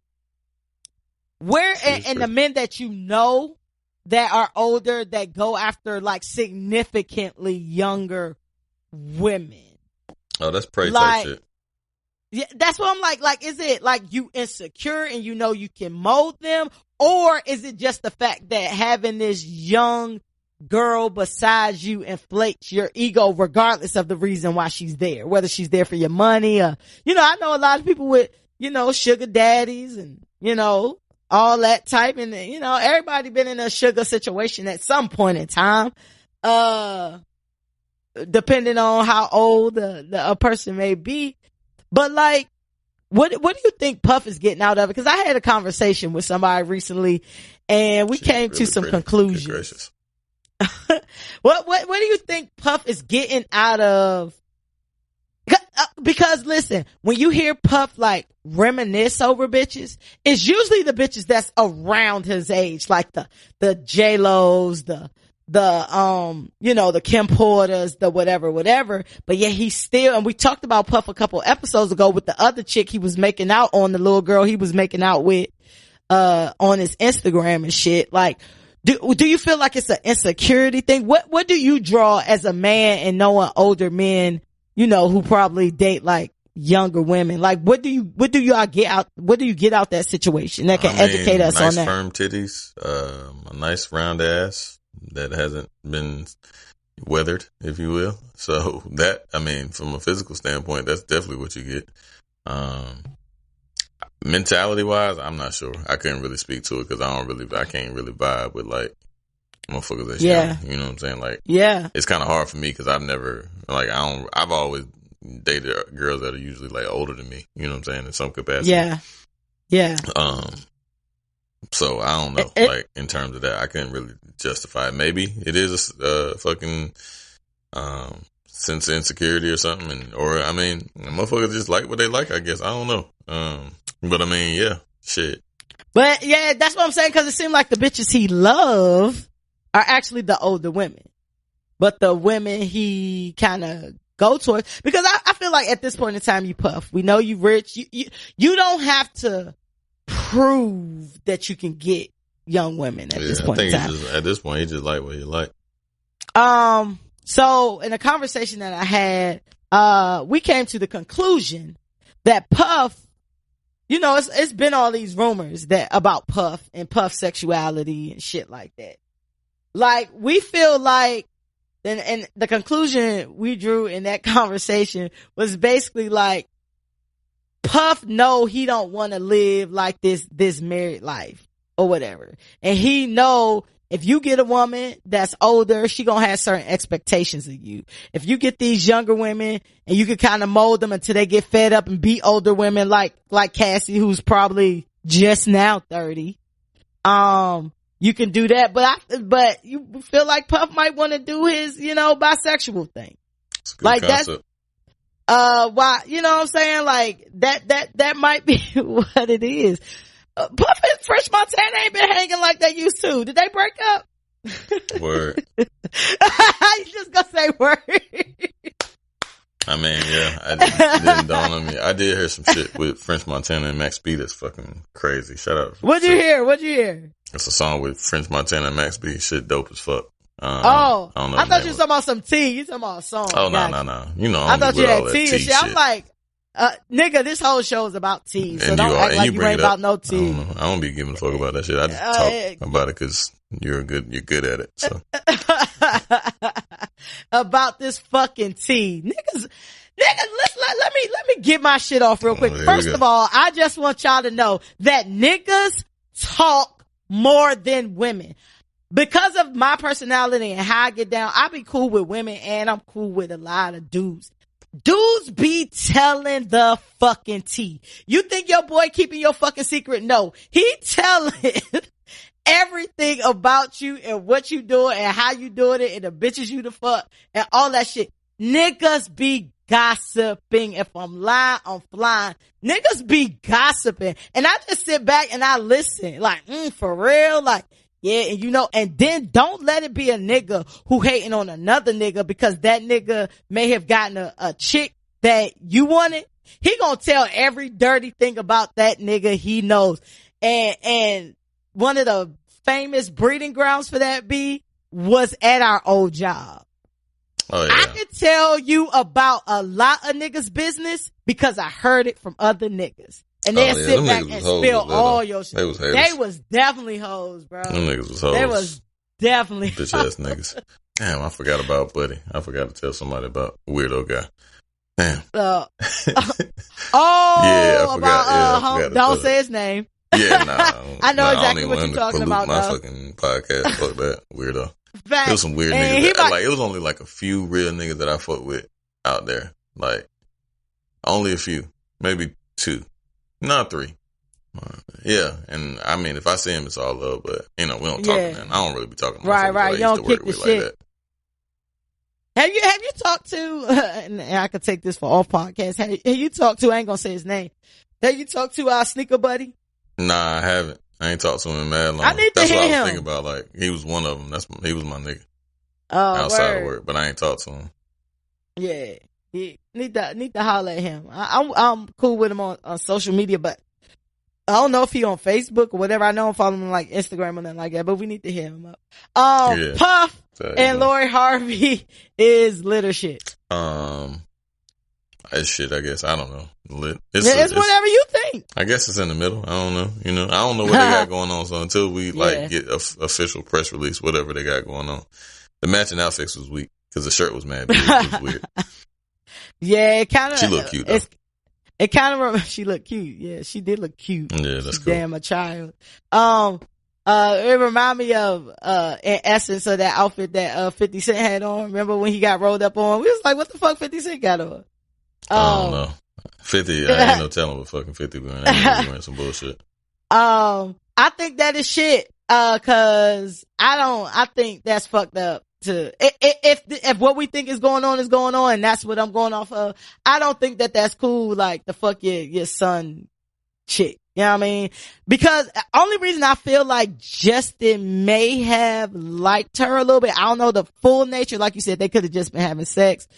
word is that they are exes, like they were in something, but Justin was hurt and sent out some subs and all that when he found out she was fucking with Trey Songz. So he had to have a little bit of feelings about him. He's always be for everybody, boy. They do. It is literally 40 is 40 total people in Hollywood. 20 of them young, 20 of them old. Nicole Murphy got the old crowd, and and chicks like Lori Steve Harvey, Alexis wrote Clyde, all and all books about fucking relationships, and your goddamn daughter out here thotting. Right. Somebody was giving me like the backstory about Lori Harvey, and I didn't even know. Like, too, yeah, she been married like 6 times. Yeah, she a thought. They divorced now too, ain't they? Who? Steve Harvey? Yeah. Or I don't think so. They got some marital shit going on. I thought I heard that. Look at me with I the need tea. to look that up. Look, but niggas don't be gossiping though. I be hearing. I heard that shit on fucking Angela Yee, some shit. He said, "Look at me with the tea." I could be wrong. I don't know.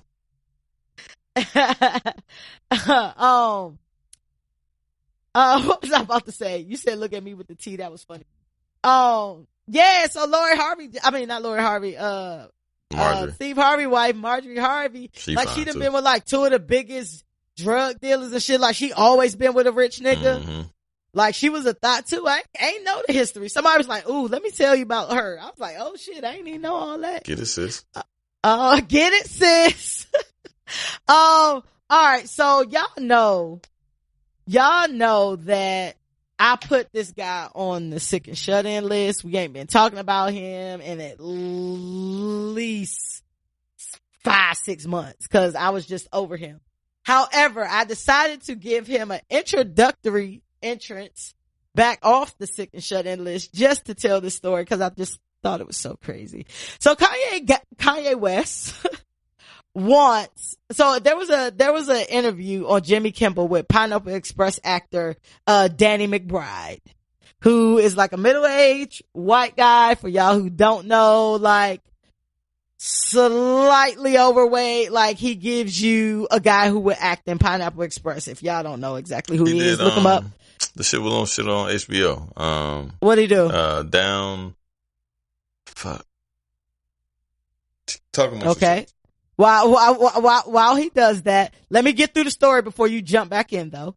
Danny McBride revealed on Jimmy Kimmel that Kanye West flew all the way to his house in South Carolina to see if he wanted to play, get this, drum roll, Kanye West in the biopic about himself. Yeah, so there's like literally no resemblance. And did you find out what else he was Eastbound and Down. Oh, I don't know that show. That was funny as shit. Eastbound and Down. He's come on HBO for like 7 years. He was an asshole. Okay. Kenny Powers. You never heard of Kenny Powers? He been in mad rap skits and shit. Like they done took him. He been in them anyway. But yeah, Kenny Powers. Eastbound and Down. This is his most notable role. One of my pet peeves with Kanye, besides all the many other pet peeves of Kanye West, is that I do not, people who go out of their, if you're innately different and you think different and that's just how you roll and it's organic, it's authentic, it's innate, I'm with that. Kanye West does not strike me as that type of person. Kanye West is the person that says go left just cause everybody going right. Like he's purposely doing something weird. You know what I mean? Like, do you feel like this is artistic to have this man who looks nothing like you to play you? Or is it back to Kanye West being Kanye West and his mental health? He's just a weirdo, man. That's all. That has nothing to do with anything. He probably, he be getting like weird inspiration. So he could have been looking at Eastbound and Down because Kenny Powers was a dickhead in Eastbound and Down. Oh. Okay. So super dickhead. Funny dickhead though. Like Kanye doesn't seem to be like. No, he's just a regular dickhead. He doesn't make me laugh. I don't think I've ever laughed at Kanye. Not that I've been in a position to laugh at him, but like, you know what I'm saying? Like just in general, like you don't really think, like in his interviews and shit, he never said nothing like witty. You know what I'm saying? Like, oh, yeah, true. Funny. Nah, I don't know. I feel like the wittiest things Kanye have said has been like shit in his verses. Yeah. Like, but it's more so like arrogant shit versus, you know what I mean? Yeah, like, somebody else wrote that shit. Some of Kanye shit be seeming so authentically Kanye. I was like, only Kanye could think of something. Yeah, but somebody helped him get to that point. Yeah, I can see that. Who would play? Who do you feel like could play Kanye in the biopic of Kanye? What's the nigga from the Shy? Brandon, whatever his name is. You think he could play him because he's from Chicago, alike, or what about him? They got that build and shit. You think so? Yeah, kind of like in terms of. That's weird. I don't see it. They kind of got the build and shit. You know what I'm saying? Like, I don't know. Yeah. You know who I thought of? Kid Cudi. Cause Kid Cudi just as fucking nuts as Kanye. Yeah, that's true. And it wouldn't be like Brandon Jackson so is far. Too. Whatever the fuck his name, Brandon. Whatever. Oh, the fuck true. Nasty man. Well, he probably gonna be looking for some work. Yeah, that's true. He gonna be doing some commercials. He's a really good actor, though. That's the whack part about it. He is. That's the fucked up part about it, because there are a lot of creative people, but like I say to everybody, at the end of the day, people are just people. There are people with different types of skills and different types of talents and different, whatever that makes you different. But people are people, and they suffer from like fame or fortune or nothing does not negate who you are authentically. Cause I just finished watching, like, I know a Black Card maybe taken whatever, but I had a bootleg copy of fucking Straight Outta Compton, so it had stopped like it stopped at a certain part, and I can't remember where it was. So I finally saw the end, and he's fucking smoked that shit with Eazy-E. Like, that shit was sad as fuck. Like, that nigga grabbed a hold of my damn, heartstrings and shit. Like, when he did that shit and like fell out and all that shit was good.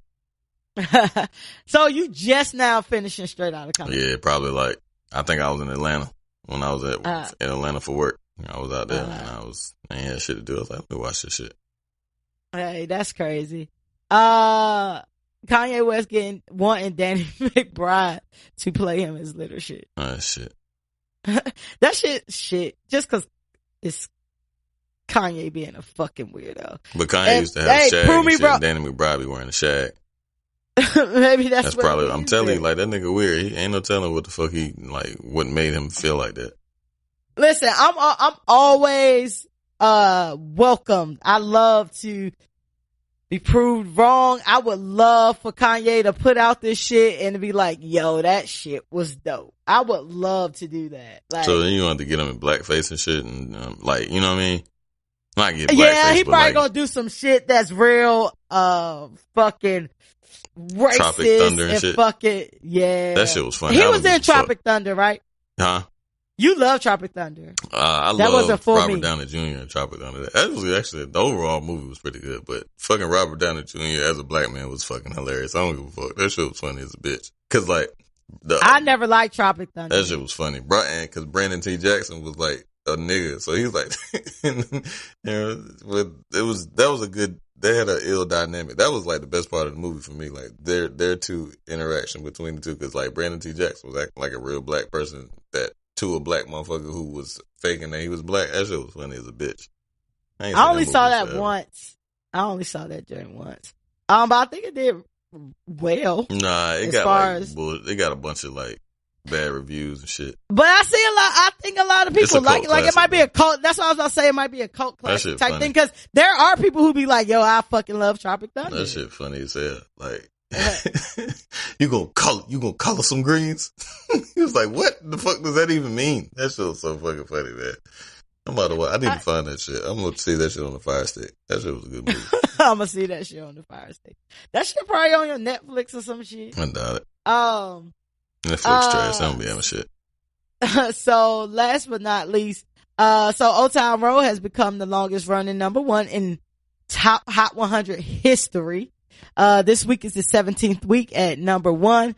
It passed Despacito by Justin Bieber and One Sweet Day by Mariah Carey and Boyz II Men. That's, you know what I learned about myself? Songs that are like, go like mad long at number one, I really don't like them like that because they killed me on it. Like, it's a good song, but it played out so much that even like 10, 20 years later, it's like, skip. Like, I heard that so many times. That's how I feel like Old Town Road gonna be, cause I'm already Yeah, my at kids that be place. trying to buy. I'm like, nah, we're not playing that. Like, Dad, play Old Town Road. Nah, we're not playing it. Do you think it's easier to set records these days with technology versus during the one sweet days of like Mariah J. Blige, Mariah Carey? So yeah, let's not even confuse those two vocalists with the same shit. Shout out to Mary though. She got shit and she looks exceptionally good to be a 50 some odd year old woman. And I think she fresh as hell. She had this mean ass outfit on. Like, Mary always been fresh. They don't really give her fashion kudos, but Mary let's get give busy. Mary her flowers. Yeah, she got them. All her hair always be fresh to death. Goddamn, she be fresh. Always got some mean boots on. She had some crazy ass shit. I know them bitches was about goddamn 1900. Them bitches look like they was 1900. Little Honda Accord somewhere. But yeah, fucking. What was the question? I said, do you think it's easier to set records with technology these days? Nah, I don't think so. You want to give any insight on that? I mean, I just feel like, cause radio play and shit like that, like, I think that drummed up a lot of that shit. So like now it's just so many different ways to listen to music, which, I mean, could be a benefit, but I think like, because shit get drowned out, so easily. Cause if that was the case, like, it's been a bunch of other songs I think that could have, based on, cause streaming just changes the things. Like, so people will have 1 billion fucking streams, but, that shit don't really equate to like, cause I don't really know how that whole shit like adds up in terms of like dollars and like platinum status and, double platinum. And they say like shit be like 7 times platinum or whatever, but how? Like, is that like, cause the streams doesn't equal like a same like radio play or some shit or, purchased album. So I don't know how that shit is. I guess it's too much for my brain to try to correspond and wrap around, but you on your Joe Budden, what is it, stream vibe? But you know what I'm saying? Like, I don't know how that shit correlates. Like, I don't know how it's pinpoint. So, you know what I'm saying? I think that, not to take anything away from, Lil Nas X, but I personally think that it's easier to set records only because like back in the day, so let's think about Mariah Carey, because Despacito is fairly new. When you talk about Mariah Carey and Boyz II Men, One Sweet Day, you don't know Despacito? Not by name. Despacito. Some shit. Do anything for yeah. That song was out like 2 years ago or something. Okay. Your tongue went crazy. And I can't roll my tongue. Like, I can't say the R's and shit. So that was my best. Oh, wow. That was horrible. Right. But I feel like it's easier because like back in the day, you had to call the radio station to request some shit so they could play it over and over again.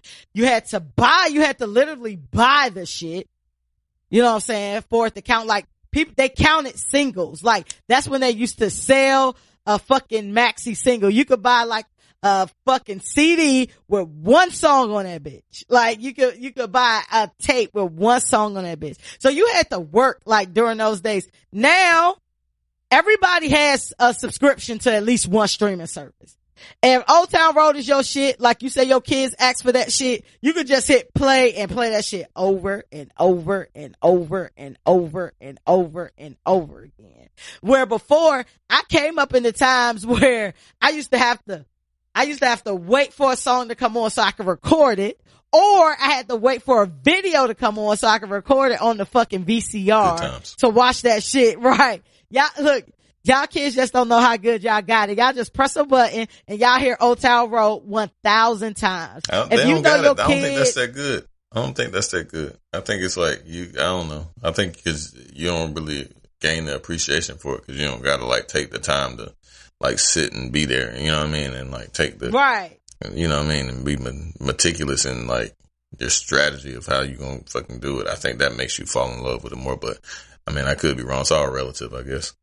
Yeah. People are also, nothing comes without controversy. So people are just like, because of the remixes. So basically the way from what I'm reading, the way Old Town Road is, it's like Old Town Road plus the remixes and all of that is counting into this same number one spot. Should remixes count, or should remixes be a totally separate song? That's a good question. I don't know. I guess, To me, it would seem like a remix should be a separate song. But they like the remix usually like I don't know. I'm thinking about like So Def remix. They be having different beats and shit. But Diddy used to have the different beats and all that. It wasn't like the same song. Then you just throw another verse on. Yeah. You know what I'm saying? So if Lil Nas X never makes another song, can he basically take the crown as the greatest one-hit wonder? Hell yeah. Easily. Yeah. Yeah, hell yeah. I mean, just based off the numbers. Like, yeah. Yeah, he had the greatest number one entry song. He passed fucking the Macarena and shit. And then now he's like surpassed everything Macarena else. So is just funny just saying that shit. That shit was trash. The Macarena. Super fucking trash. White people love some weird, like, y'all love some shit that y'all think y'all can be cool with and don't be cool. That shit won't even cool. I want even a good, like, what is it? Not Calypso, mariachi song, I guess I don't know. Mariachi song. I don't know. That shit was trash. But, Macarena. Yeah. That shit was trash. Macarena. And they do that, chicken dance at the weddings. You know the chicken dance I'm talking about? That shit trash. But then you got Cupid Shuffle that ain't, you know what I mean? That nigga still auditioning for American Idol singing Cupid Shuffle. See how they do it? Yo! I love the Cupid Shuffle, by the way. Down, do your dance. I just like the song. I don't be doing the dance. I just like the fucking shit. Listen, I don't really be doing none of the dances, but you know, I love when black people break out into dance. So that's always great. Lil Nas X is going to be on the Country Music Awards. And he's like, I was sitting there looking at the So let the racist tweets fly. So that was my whole thing, because so they're the one, not the Country Music Awards, but the country music, community or whatever you would call them. They're the ones who didn't want him to be classified as country in the first place and kicked them off the charts the first time, or had Billboard was about to kick him off the charts. And then Billy Ray Cyrus kind of came in and kind of saved the day. But now you marketing, Lil Nas X, Old Town Road will be performing on the Country Music Awards. Like, would you perform at that? Nah, I wouldn't. I wouldn't either. And I feel like Lil Nas X is at a point where he could turn that shit down. Yeah, I'm straight. I'm gonna go to BET. Oh, he did. But he gonna be on there. He gonna be on there. They advertising him. He gonna be on there, glossy lips and all. And the crazy thing about it is, I'm interested to see how that works, because it's country music. And he's also come out as gay since then. And you know, the two things that they hate is blacks and gays. So I'm interested to see how that's going to go. But shout out to Lil Nas X, who basically playing with a song into the number one song in history, like Hot 100 song, like in history. Like, that's crazy. Black Boy Fly. Shout out to him. That is lit for me. Yeah, absolutely. That's lit. I wish you wouldn't perform at the Country Music Awards. Like, you know, what your band say? Go where you celebrate it, not where you tolerate it. Pull your dick out, you know? And let them know. Jizz on Billy Ray Cyrus' head. Miley Cyrus so trash. Anyway, I ain't even about to waste time with her. You ready to get into Ain't Shit in 2 Cents? Yep. Ain't Shit in 2 Cents is our listener letter segment where we give advice to listeners who clearly don't care about people who are on drugs and who drink a lot of Jack and Coke. So today's letter is from Tika J. And Tika says, I lent $200 to my mom a month ago, and she has yet to pay me back. She has been spending all types of money. Ain't we had this one before? We had something similar to this. Could be. I don't know. We 84 shows in. That's true. I have no idea. She says that she has been spending all types of money that Oh, man, you fucked me up. She said, okay, I'm gonna start over. Yeah, start from the top. She said she lent her mom $200 a month ago, and she has yet to pay me back. She has been spending all types of money, but has yet to glance in my direction to hand me 2 Benjamins. I asked her about it, and she tried to give me a speech and a guilt trip about how I'm her mom, how she's my mom, and all that she's done for me, and how I should be ashamed for even asking her for the money back. In true mom fashion, she called my aunt and told my aunt. My aunt called me and basically said I was ungrateful after all the things my mom has done for me. Out of respect, I didn't say anything. I remained silent, and after she was finished, I just gave her an okay.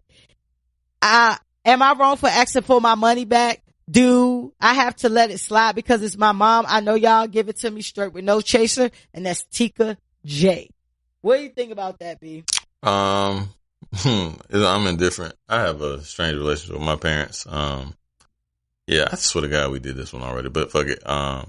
No, we haven't did this one. It could be a similar subject. Yeah, this letter just came in on Sunday. That's what I mean, like, topic, because it's definitely not deja vu, because I remember saying this. But anyway, I got a real relationship with my parents.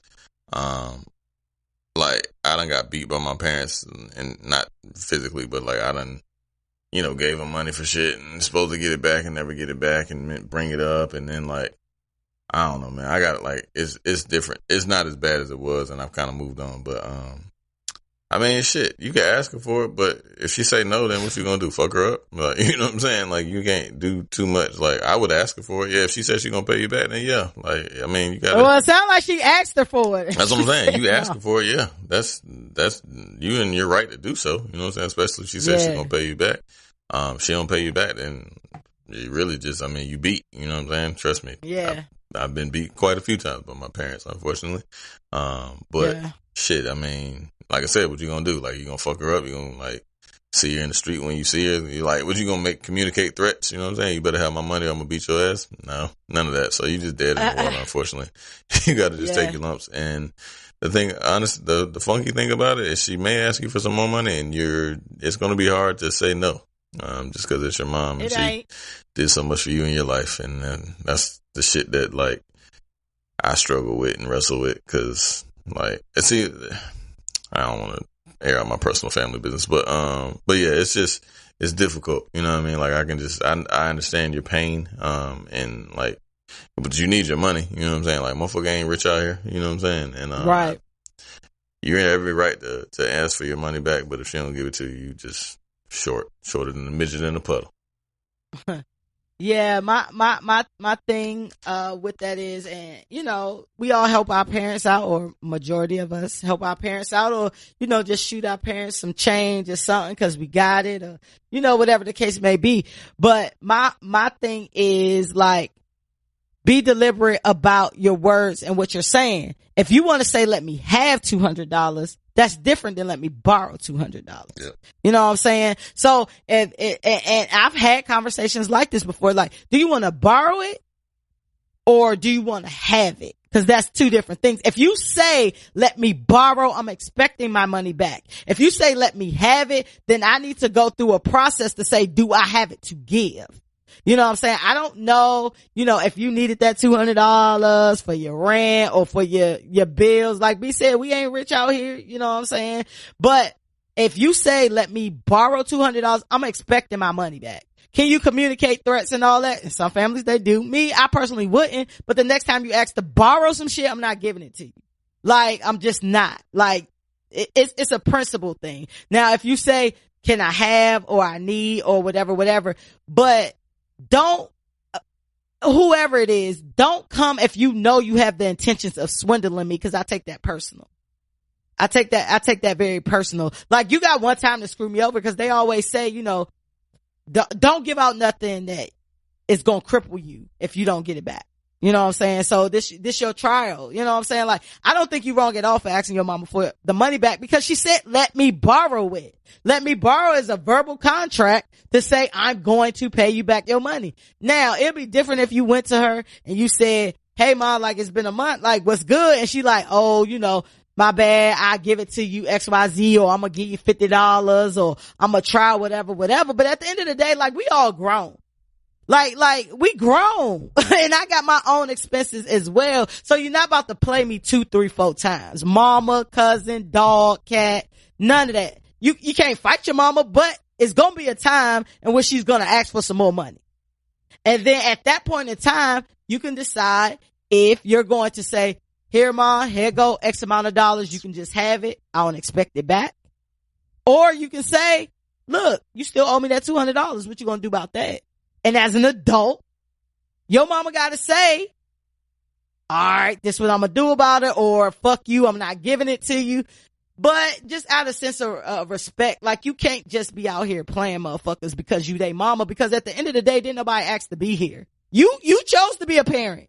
So you did the shit that you had to do to be a parent. Now, if we are in the business of screwing each other over, where I've asked you for money, I ain't paid you back, you asked me for money, and you ain't paid me back, and that's just the nature of our relationship, that's something totally different.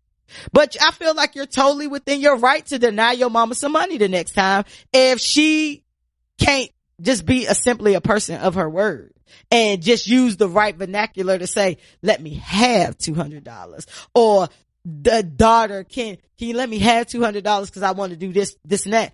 You're not gonna be out here playing me for somebody stupid, and you out here spending all this fucking money and looking at me like, oh, you owe me. Well, you should have said that when you asked for the shit. Like, all the shit I done did for you, can you give me $200? And you can teach people to use their right words, mama or not, because people are human. Our parents are human. Everybody has that trait, and I feel like any human that feel like they can walk over you will continue to walk over you. So, to wrap my shit up, if your mom ain't gonna give you the money, you just kind of short, you just kind of gotta let that shit go. But she's gonna ask for some more money. And at that point in time, you can give your stance as an adult or where you stand with that. Whether you're gonna give her some money, because I wouldn't loan her any more money. You should take anything from here on, if you do decide to give it to her, as this is what I'm doing. I'm just giving it to you because I know you're not gonna pay me back. You got anything to wrap that up? Nah, that's it in a nutshell. Yeah. So Tika, let us know. Thank you for the letter. Thanks for the letter. Yeah, family, no family. Like, I just don't feel like people should be out here playing people just because family love to take advantage of family. All different types. Like, because they know you're going to be there. So they bank on that. Like, you can't go nowhere. We family. Shit me. So Tika, let me know, how that goes. Y'all follow up with us. We like to hear if our advice did anything for y'all.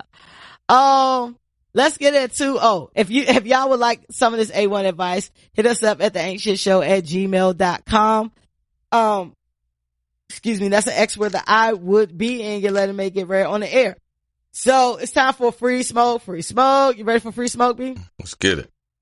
Let's get it. Free smoke is where we talk about any hot button personal issues. It could be anything from politics to petty. And y'all know we try best to stay away from politics because it's draining as fuck. This ain't even a part of it, but you saw that Mitch McConnell blocked that cyber bill that would keep, hackers from fucking with the election. Like, niggas just out here doing whatever the fuck they want to do. Like, blatantly, bro. Pulling like nuts out right on your fucking forehead. Facts. But today's topic is, and we have this Airy Blue Moon, is convos in the news. Things that are going on that has sparked conversation in the news. And y'all know it's just so much going on in the news. So I wanted to talk about a couple things that have kind of rise to the top this week. So the first thing is a New York dad left his 1-year-old twins in the backseat of his Honda Accord. He went to work for 8 hours only to come back and find both of the children deceased. He told investigators that he thought he dropped his 2 daughters off at daycare before heading into his job, as a social worker. He is reportedly an Iraq, war veteran and works with veterans in the course of his job. He said he was exhausted and blanked out. He don't know how it happened. He pleaded not guilty to the 2 counts of manslaughter, criminal neglect, homicide, and endangering the welfare of a child. His wife is very supportive and says that he's a good dad, and they have 3 other kids, and she knows that, it was a mistake. Now, the combos around the web right now is, 1, how the fuck do you go to work 8 hours and not think about your children once. 2, should he be convicted of manslaughter? And manslaughter is a crime of killing a human being without malice or afterthought. Circumstances not amounting to murder. That's 25 years, up to 25 years in New York. Or should it be criminal neglect homicide, which is basically somebody died due to your neglect. That's up to 4 years. Or should he lost his kids and that's punishment enough? What do you think about this particular subject, B? And especially somebody with twins. Yeah, my heart goes out to the whole family, like for real. Like, I honestly don't think he should be charged. If it's found out through the investigation that there was no malice involved and he didn't mean to, having the fact that no life sentence and no other fucking punishment that the fucking world could levy on him is going to be a fraction of the pain that he feels of losing children. People who have children definitely have, and if your child has gone to sleep in the car, you definitely forget that they're in there. It hasn't happened to me, but I know several people that it's happened to, where they get all the way to work and be like, oh shit, I got my kids in the car. You know what I'm saying? Cause they fall asleep and you just riding and thinking about whatever the fuck going on. So then you gotta turn around and take them, wherever. But, if he was, sleep deprived because they're 1 year old, they very well could have kept him up all night because that shit happens. And he has to work a full 8 hours. So he probably was just in a funk or in a daze. It was, the part that's weird is he dropped his other kid off, but his other kid could have been sitting in the front seat, and then he just was on his way, and the kids would have fell asleep and not been able to make a noise. And shit happens, man. It's a mistake. I don't feel like he should be charged. Like I said, I feel for him. I could only imagine. I pray to God I don't have to ever feel the pain of losing a child. And I can only imagine the heartache and the pain that he has, at this point and going forward. And I just, I grieve for him, man. And, I don't think like I don't think he should be charged because the pain of losing a child is greater than anything that you can levy or weigh down on him in terms of like a capital punishment or some shit. So, yeah. I feel like this story ain't adding all the way up to me. You got out of a Honda Accord. When I get out of my car, which is probably around the same size, I get out the car. I can see my whole car. Like when I'm getting out and closing the door, you see the back seat, you see the front seat. You didn't see 2 car seats back there with kids in it? Like when you got out the car? I got tinted windows. Like it's not like you got some damn SUV with like 3 rows or some shit and the kids was all the way in the back. Something ain't adding up. Something ain't clean about this. And I feel like as far as the charges are, and do you go through your whole day and your kids don't come across your mind in 8 hours? Nah, not at all.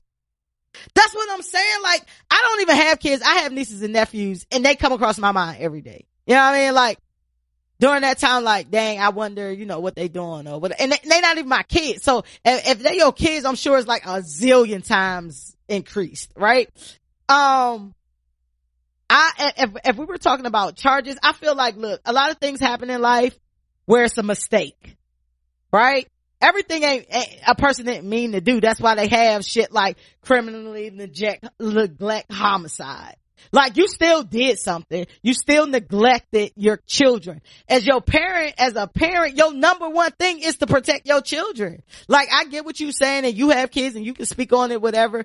But I always say like people always try to come down on people who don't have kids like you wouldn't understand. But the thing about it is I feel like people without kids understand that that's not something they're equipped for. Like that's not something that they're willing to take on or can take on. Like, so they took a stance to say, you know what? I'm not prepared to be a parent. So that's why I don't want to have kids, because I know how hard it is for parents and all the shit that parents go through. But, at the end of the day, like, you don't get the luxury of forgetting your kids in the car for 8 hours and they never came across your mind like, oh shit, I wonder what the twins doing, or I wonder what this kid doing, and then my other thing is like, where was the car parked that nobody saw these kids in the car? Like nobody went out to lunch. That's what I'm thinking. He might have got tinted windows. Nobody, you know what I mean? Like did not, like, I'm sure these kids had to be crying at some point in time. You know what I'm saying? Like something. The thing about it is people get stressed out and kill their kids all the time. You know, I'm not saying that this is what this guy did, so I'm hoping that it's like a real thorough investigation as to what went on. But people fucking kill their kids all the time. Let's keep it 100. People have purposely did shit like this.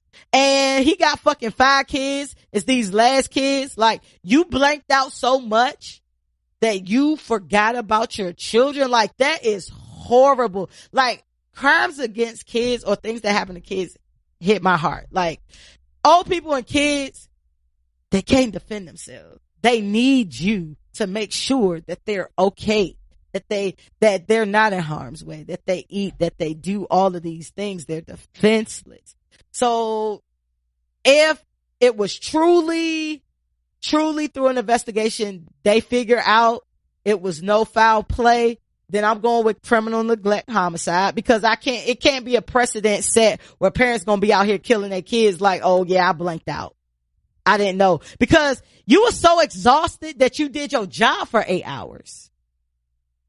You did your job for 8 hours. You had to be mentally there in some way in order to do your job. It's not like people came by your desk like, yo, bro, what's going on? You like kind of out of it. Like you not even able to do your job. You was able to function for a check for 8 hours.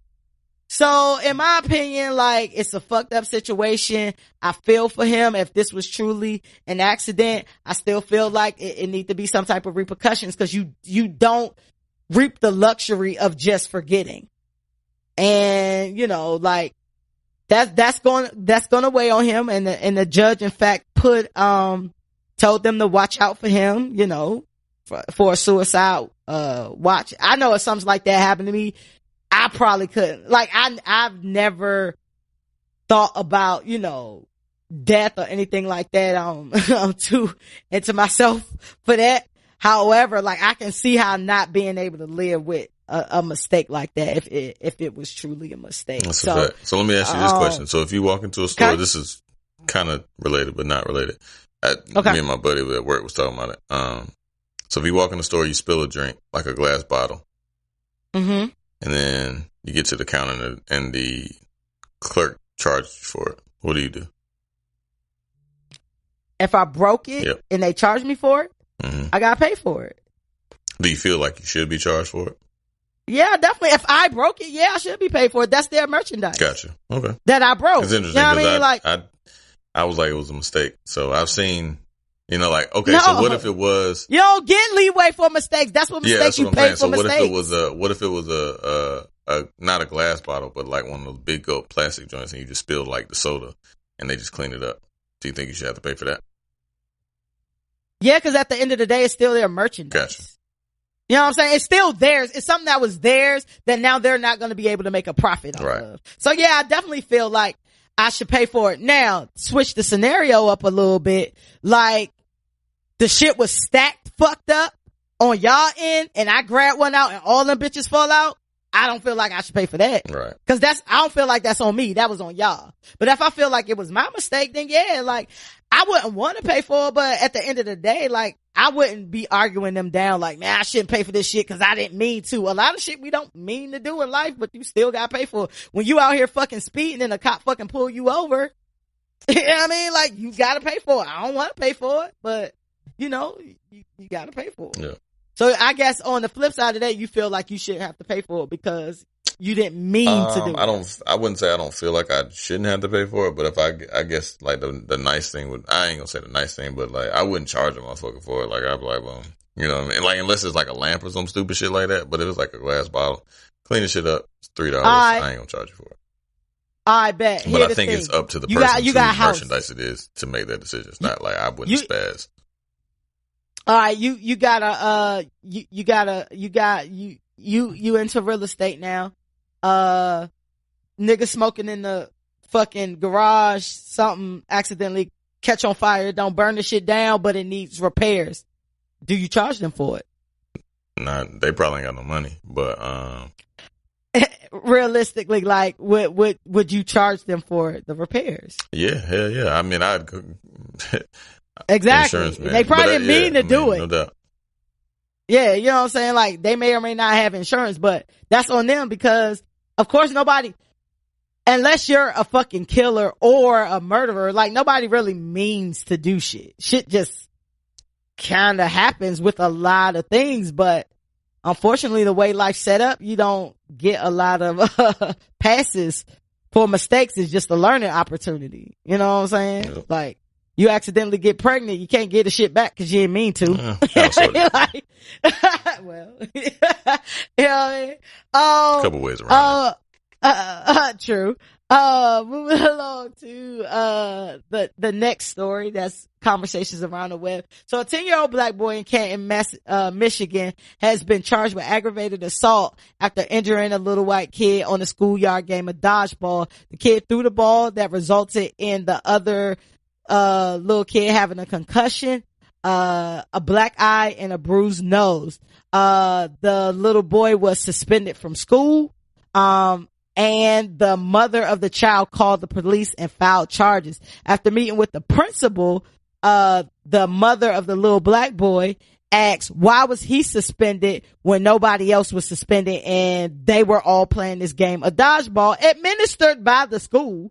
The principal said that because the other student had a pre-existing condition, which resulted in some facial damage. That's why they had to, charge or suspend the little boy, and then the mother went and filed aggravated assault charges.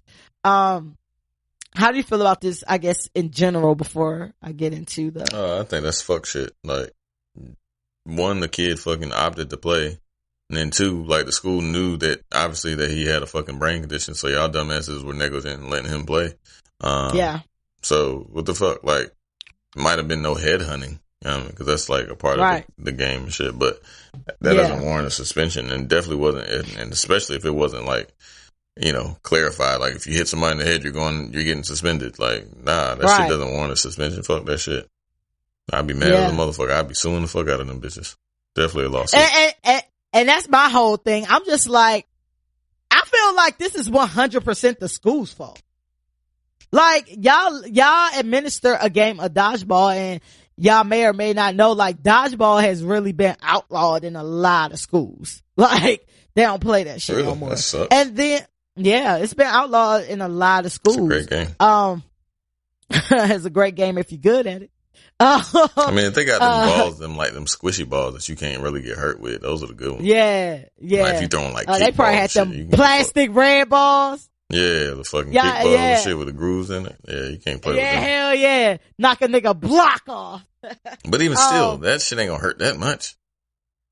I mean, but, so backstory is this little boy had this pre-existing condition where I forget the condition, but basically like he got fucking soft face, skull, whatever, you shouldn't be bruise. playing fucking dodgeball. Yeah, so I feel like that's one, you should already know you shouldn't be playing this game. So that's a parenting thing. Why was you out there playing? The fuck? Two, the little boy played the game that everybody else was playing. So if everybody was playing dodgeball and your son decided to get in that bitch, like, it is what it is. He can't play football, then you mad because he get tackled because he's not fast enough. Right. Like, that's just not how that shit works. So everybody is calling like racism. Absolutely. Saying that, you know, because it's this white kid, this black kid, the white mom, and the white mom won't even show her face. Like, on camera or none of that shit. They got the black mom on there and she livid. She's also asking for help for an attorney. Like, that's fucked up. They gotta go through all this for a game of dodgeball. Yeah, that shit corny, man. Like, that should be your shit to your son to say, look, you don't play these type games, but at the end of the day, you know they kids that's just playing. That ain't fucking fair to him. He's in PE class to play fucking games. Like, that shit, he ain't do nothing wrong. No, I'm saying the little white boy should have known he should have been sitting out. Yeah, for sure. And we you don't playing need this. PE. Like, you need to run. Right. You need to do some shit that doesn't involve the head. Listen, every PE You class, better not be there was for apples or always, nothing. I don't want you doing nothing. Right. Every PE class I was ever in, there was always at least one person with a note. Yeah, for sure. Like that was sitting over to the side. Like, and that's why I kind of go on the racism thing too, because if you gonna go for something, you should go for the school. If you trying to get some money or you trying to get some vindication or whatever, because these students are only allowed to do what the school allows them to do. It's not like they was, on a playground someplace else and your child was sitting minding his business and somebody came over to him and just smacked the fuck out of him with a ball. This was a two-way, this was a two-way street. You know what I'm saying? Yeah. It's not like, oh, we get into a fight and I punch you and knock you the fuck out. And because you lost, now I'm in trouble because you lost the fight. Right. You know what I'm saying? You lost dodgeball, homeboy. Like, your eye gonna heal, your nose gonna heal, and you will live to see another day. It's not like somebody's dead. Yeah, the fucking mom should be suing, pressing charges against the school. Fucking pressing charges against the little boy. It's a fucking 10-year-old. And it broke my heart because I see the little boy, he crying, the little black boy. Yeah, you trying to ruin this man's life for the rest of his life. He got fucking, he only at 10 years old. Yeah, fuck out here. 10. And a lot of children, it's funny because a lot of children are terrified of the police. Like when my nieces and shit were young, like they saw the lights and shit, or you be like, I'm gonna call the police. They would cry like, no, don't do that. Like whatever. Now you got this little boy who is living in a time. Well, okay. Let me rephrase, because it's not like there's never been a time in which the police have been beating up on black people. But, it's more publicized these days of, the abuse with the cops and shit like that. And I'm sure this little 10-year-old boy has seen some shit. So he probably fucking terrified. He was crying, man. Like, I hope it work out. I hope it work out, for this little boy and this mom get like the legal help or whatever that she needs to fight this. Sure, step in. Yeah, it's a lot of wasted money, man. It's a lot of wasted time. It's a lot of wasted money. And you need to fucking homeschool your kid. If he can't do nothing, or put him in a school where they strictly know what he can do and what he can't do. Pretty much. Next subject, convos around the web. This will be interesting. I definitely want to hear your thoughts on this. Renewing marriage licenses. So there's been conversation around the web about, should marriage licenses be treated like driver's license, where you get the option to renew every 7 years? What you think about that? I mean, so if you don't renew, you can... You're not married anymore. I don't think so. I mean, I don't know. Okay. That's weird. Talk about it. I don't really know. I don't really have an opinion on it. I don't know. I mean, cause like with a license, if you don't renew it, then you can't drive. So I don't know. Right. I mean, I guess it'll save money on divorcing, so you could just hold off. Yeah. You know what I mean? But that white folks ain't gonna do that. You know how much money is in a divorce? With lawyers and shit, them niggas is in with the legislators. Them niggas is not approving that shit. Cause I mean, even if you you can't just annul it would have to be more than just not renewing your license to get a marriage annulled. You know what I'm saying? Like, I don't think that'll just be it. Like, that'll probably just be one caveat to it. You know what I mean? Like, I don't think that'll be the end all be all. Like, oh, you didn't renew your license. Sorry, you guys aren't married anymore. I don't think it's going to be that easy to get out of. Easy to get out of it. And, I mean, I don't know. So it's weird. Hey, I'm 100% with it. I think that if you had this, I think more people would get married. Let's be clear, 50% of marriages end in divorce anyway. So if you just had this 7-year option, more people would get married outside of the love and, what you think you pledging to God and all of this other stuff, because again, a marriage can end just like anything else. It just costs you a lot more money. I feel like if people had an option of, I get to reevaluate every 7 years, I think way more people would get married. First of all, it's not, because a lot of people think of marriage as this thing like I'm locked in, like, even if this shit ain't going well, like I'm still locked in. If I want to get out of this shit, it's going to be a whole bunch of chaos and a whole bunch of all this shit. If shit ain't working out and y'all hitting that 7-year mark, like, let's just not renew this shit. Like, we just not married no more. Like, I think that would be super dope. I would get married if I had the option to renew every 7 years. And just talking to, married couples who have been married longer than 7 years. From what I understand, like, that 7-year itch thing is real. Like, how long have you been married? 5 years? 6 years? It'll be, it's coming up on, 6. It'll be 7 in March. Oh, okay.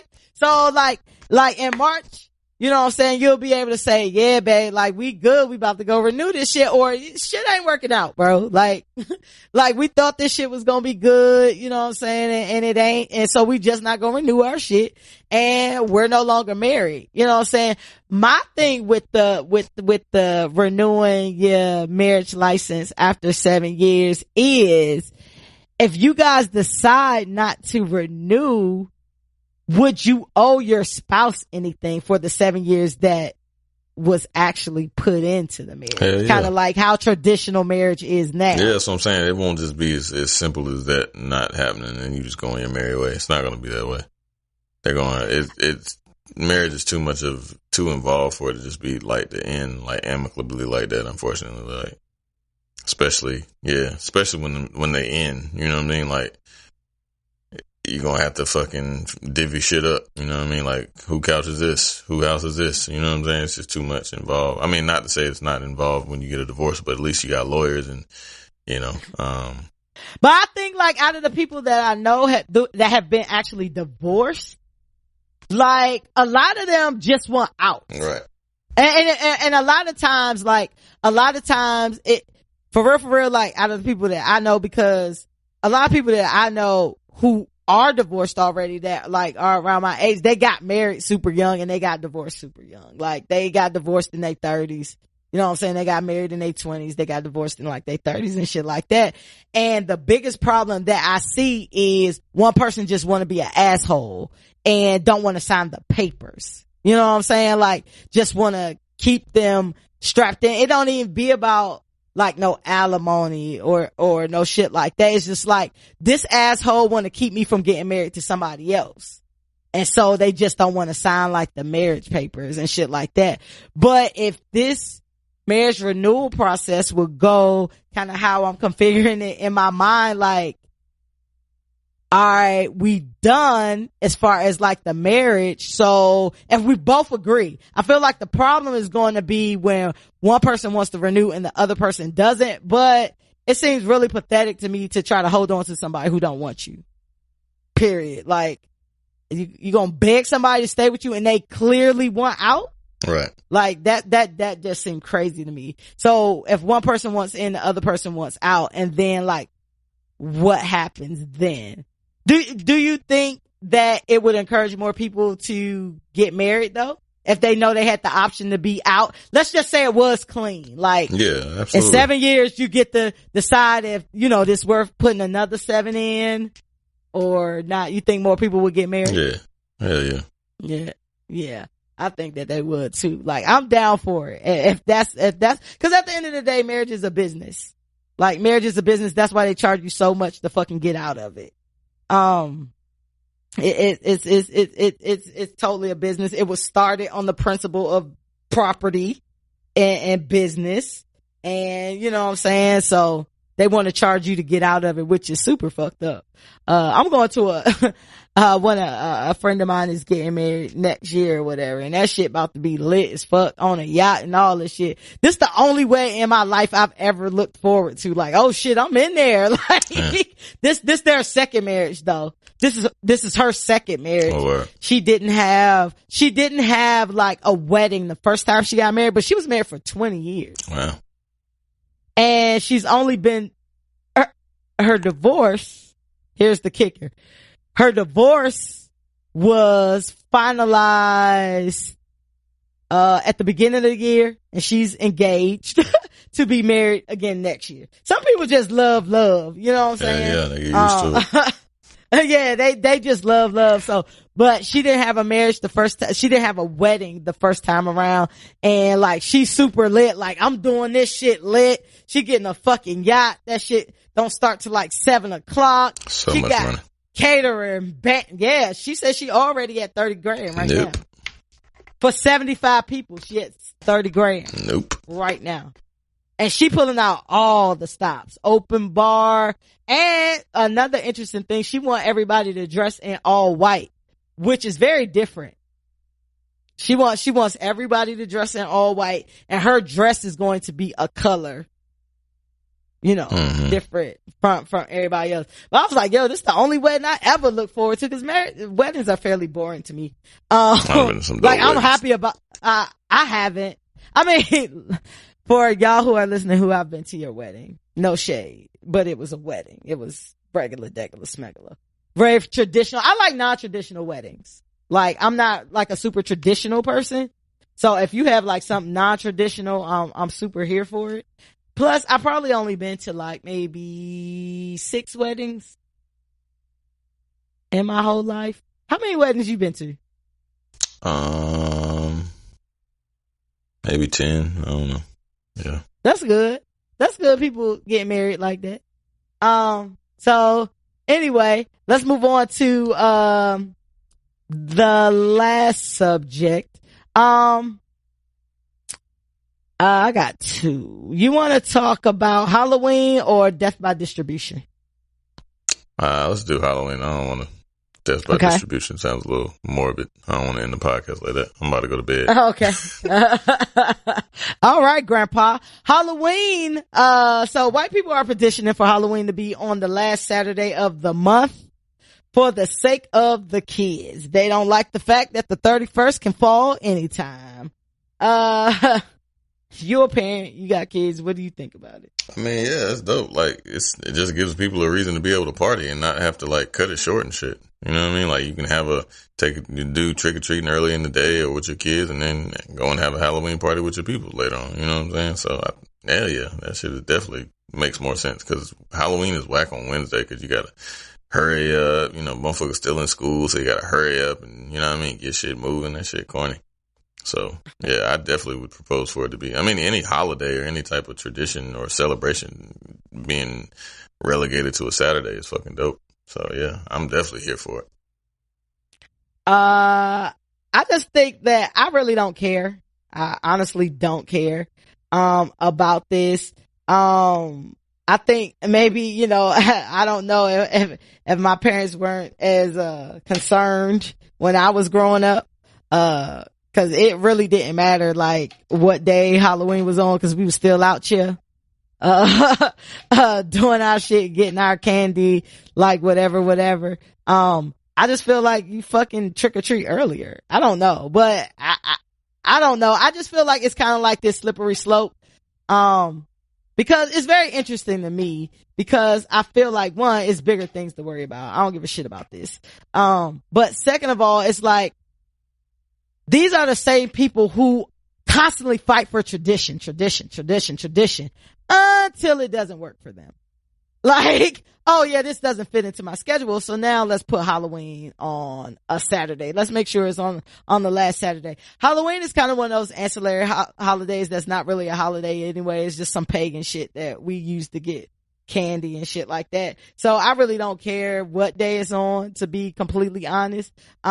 But, is it a slippery slope where now, we want to make sure Christmas is on, it fits in everybody's schedule, or Easter fits in everybody's schedule, or Thanksgiving fits in everybody's schedule? Should we just shift all of the holidays so that it fits on everyone's schedule? Like, is that the root of the shit?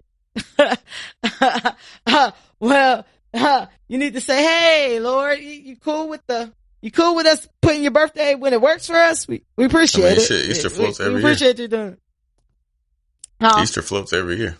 Christmas is, obviously, but it's a 25th, a national holiday, so you always gonna get, extended days. But like, as far as Easter, that shit floats every year. It's not the same date every year, or same day, or even date for that matter. Like, it's always a different date for the most part. So for Easter, yep.